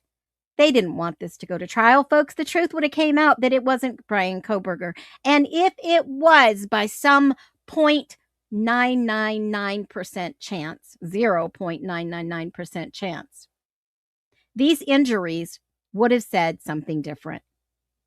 Of course, they redact it because they don't want us to see the truth that Kaylee was strangled. And they talk about the end of the knife. And this is what Dr. Barbara Wolf talked about. She was probably struck at the base of the head. It's likely the configuration of the exemplar knife. The wounds do not have a circular configuration, as they would have left a circle. So it wasn't the bottom of the knife. She had extensive bruising to her face, Kaylee did. And the pattern was blunt trauma. The lower lip, the pressure against the lip and the teeth. And it was possible and consistent with a blunt object being pressed across her lower face or possible gagging. Steve G does talk about that quite a bit. And this is what the second expert said. And she agreed with Dr. Singh that it was possible suffocation or strangulation. Okay, there's some other things in here. But her main conclusion is that 2 weapons and her asphyxiation injuries were not caused by a cutting implement. It indicates that there was at least 2 knives used, one in which was narrower than the configuration of the knife. And when did I say this? Even before these documents came out. I said when I went over the autopsies, there are 2 different knives. I even showed you what type of knives. I'm no expert, but I'm not dumb. One is a narrower configuration of the knife that's caused the majority of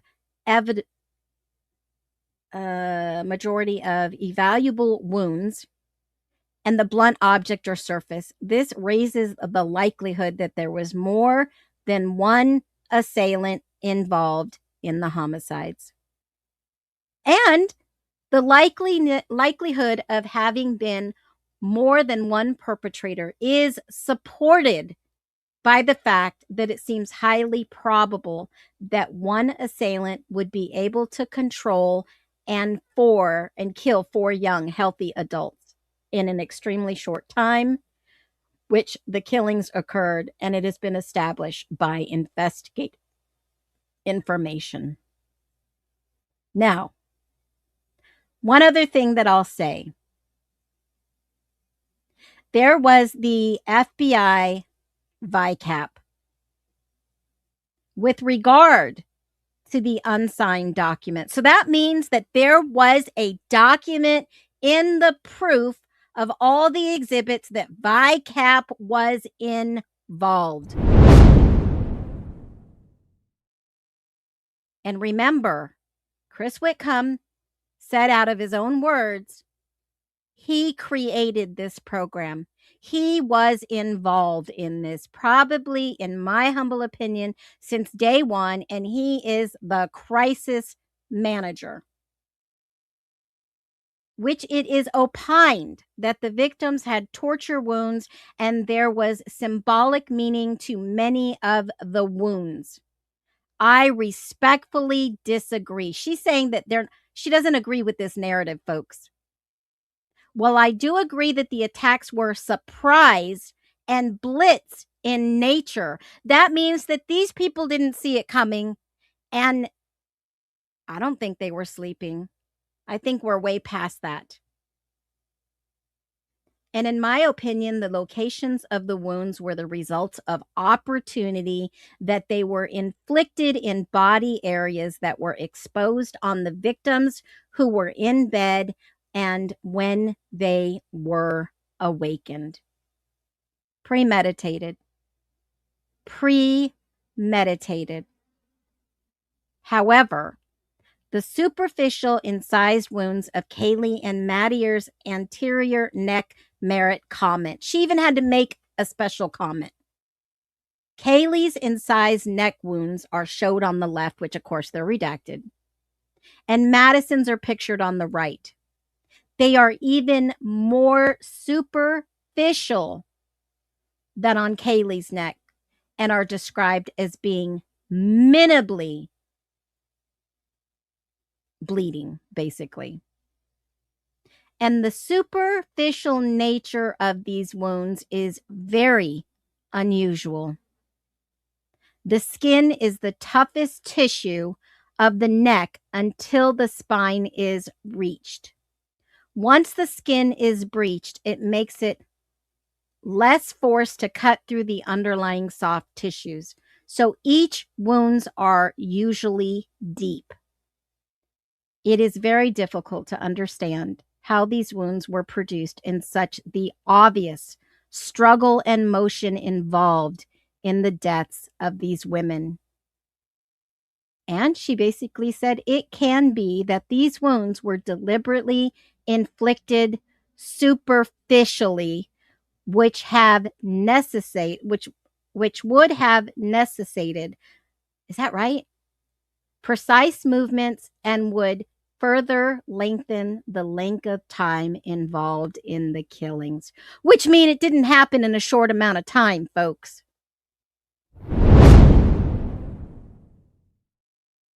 And then she goes and talks about her qualifications. And that was an expert that submitted her work to the court January 2025.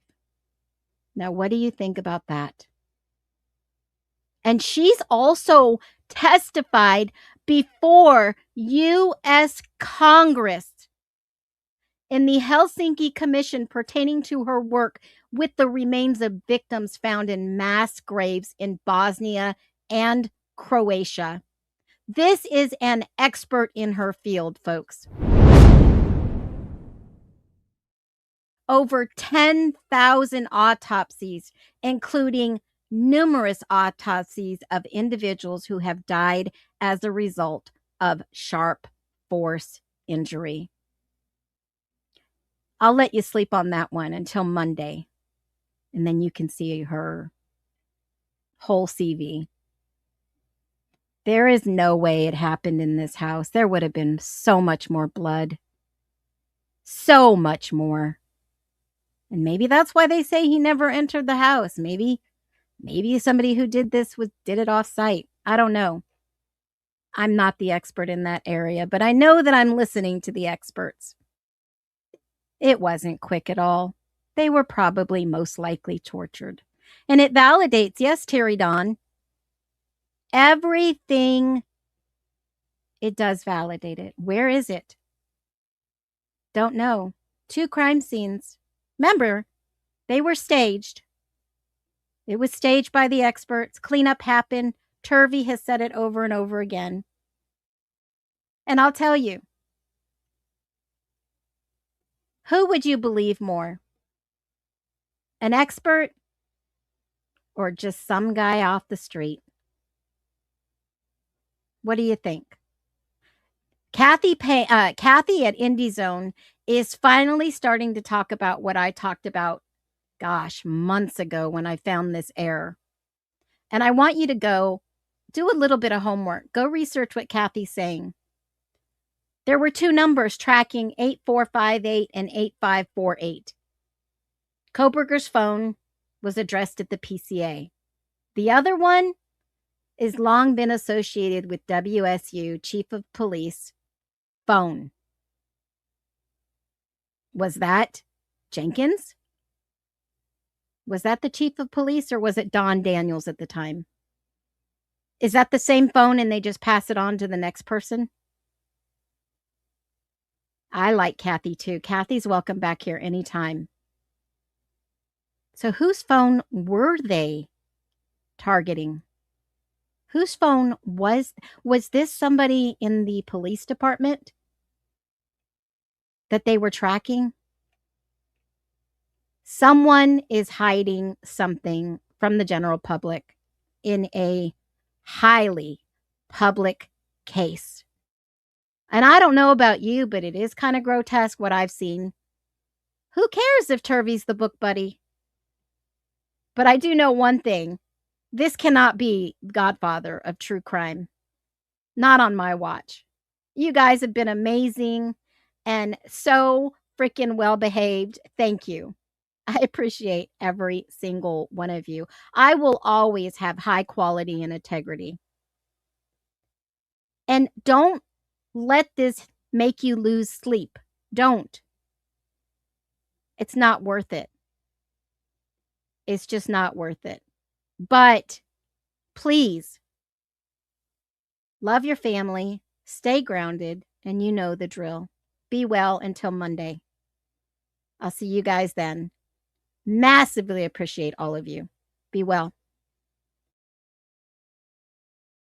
He's innocent, and it's up to the state to bring evidence and a jury to decide if that's different.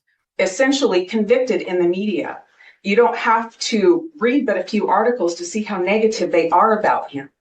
He has a right to have this information withheld, brought out in public, so that people can see it's not this neat little package. So people can start to wonder if Brian's innocent. Your Honor, Brian is innocent. They call it the August effect. A quiet pull, a heart's compass, finding its gravitation. A promise whispered to the future.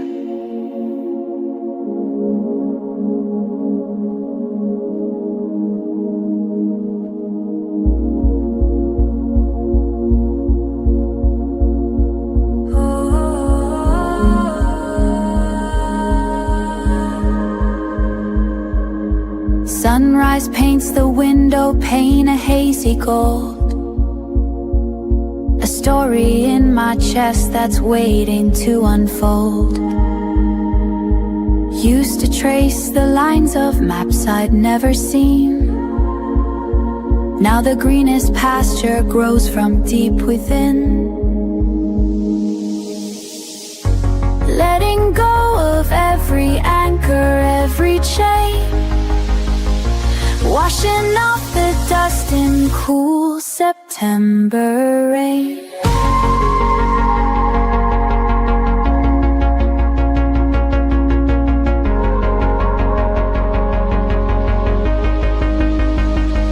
This is the freedom, wild and new, the future calling, breaking through. A heart's true north, the sky of blue.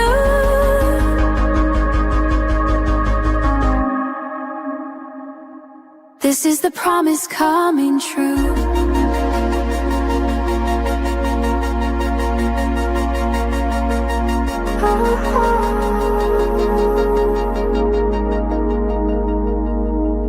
The road ahead is unwritten, vast and wide. No need to run, no reason left to hide.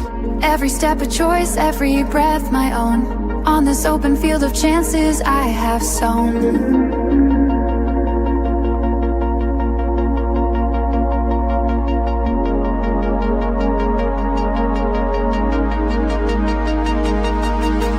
This is the freedom, wild and new.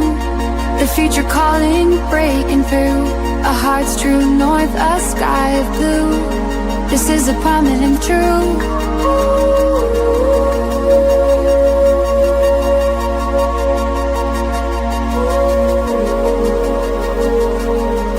The August effect, I understand it now.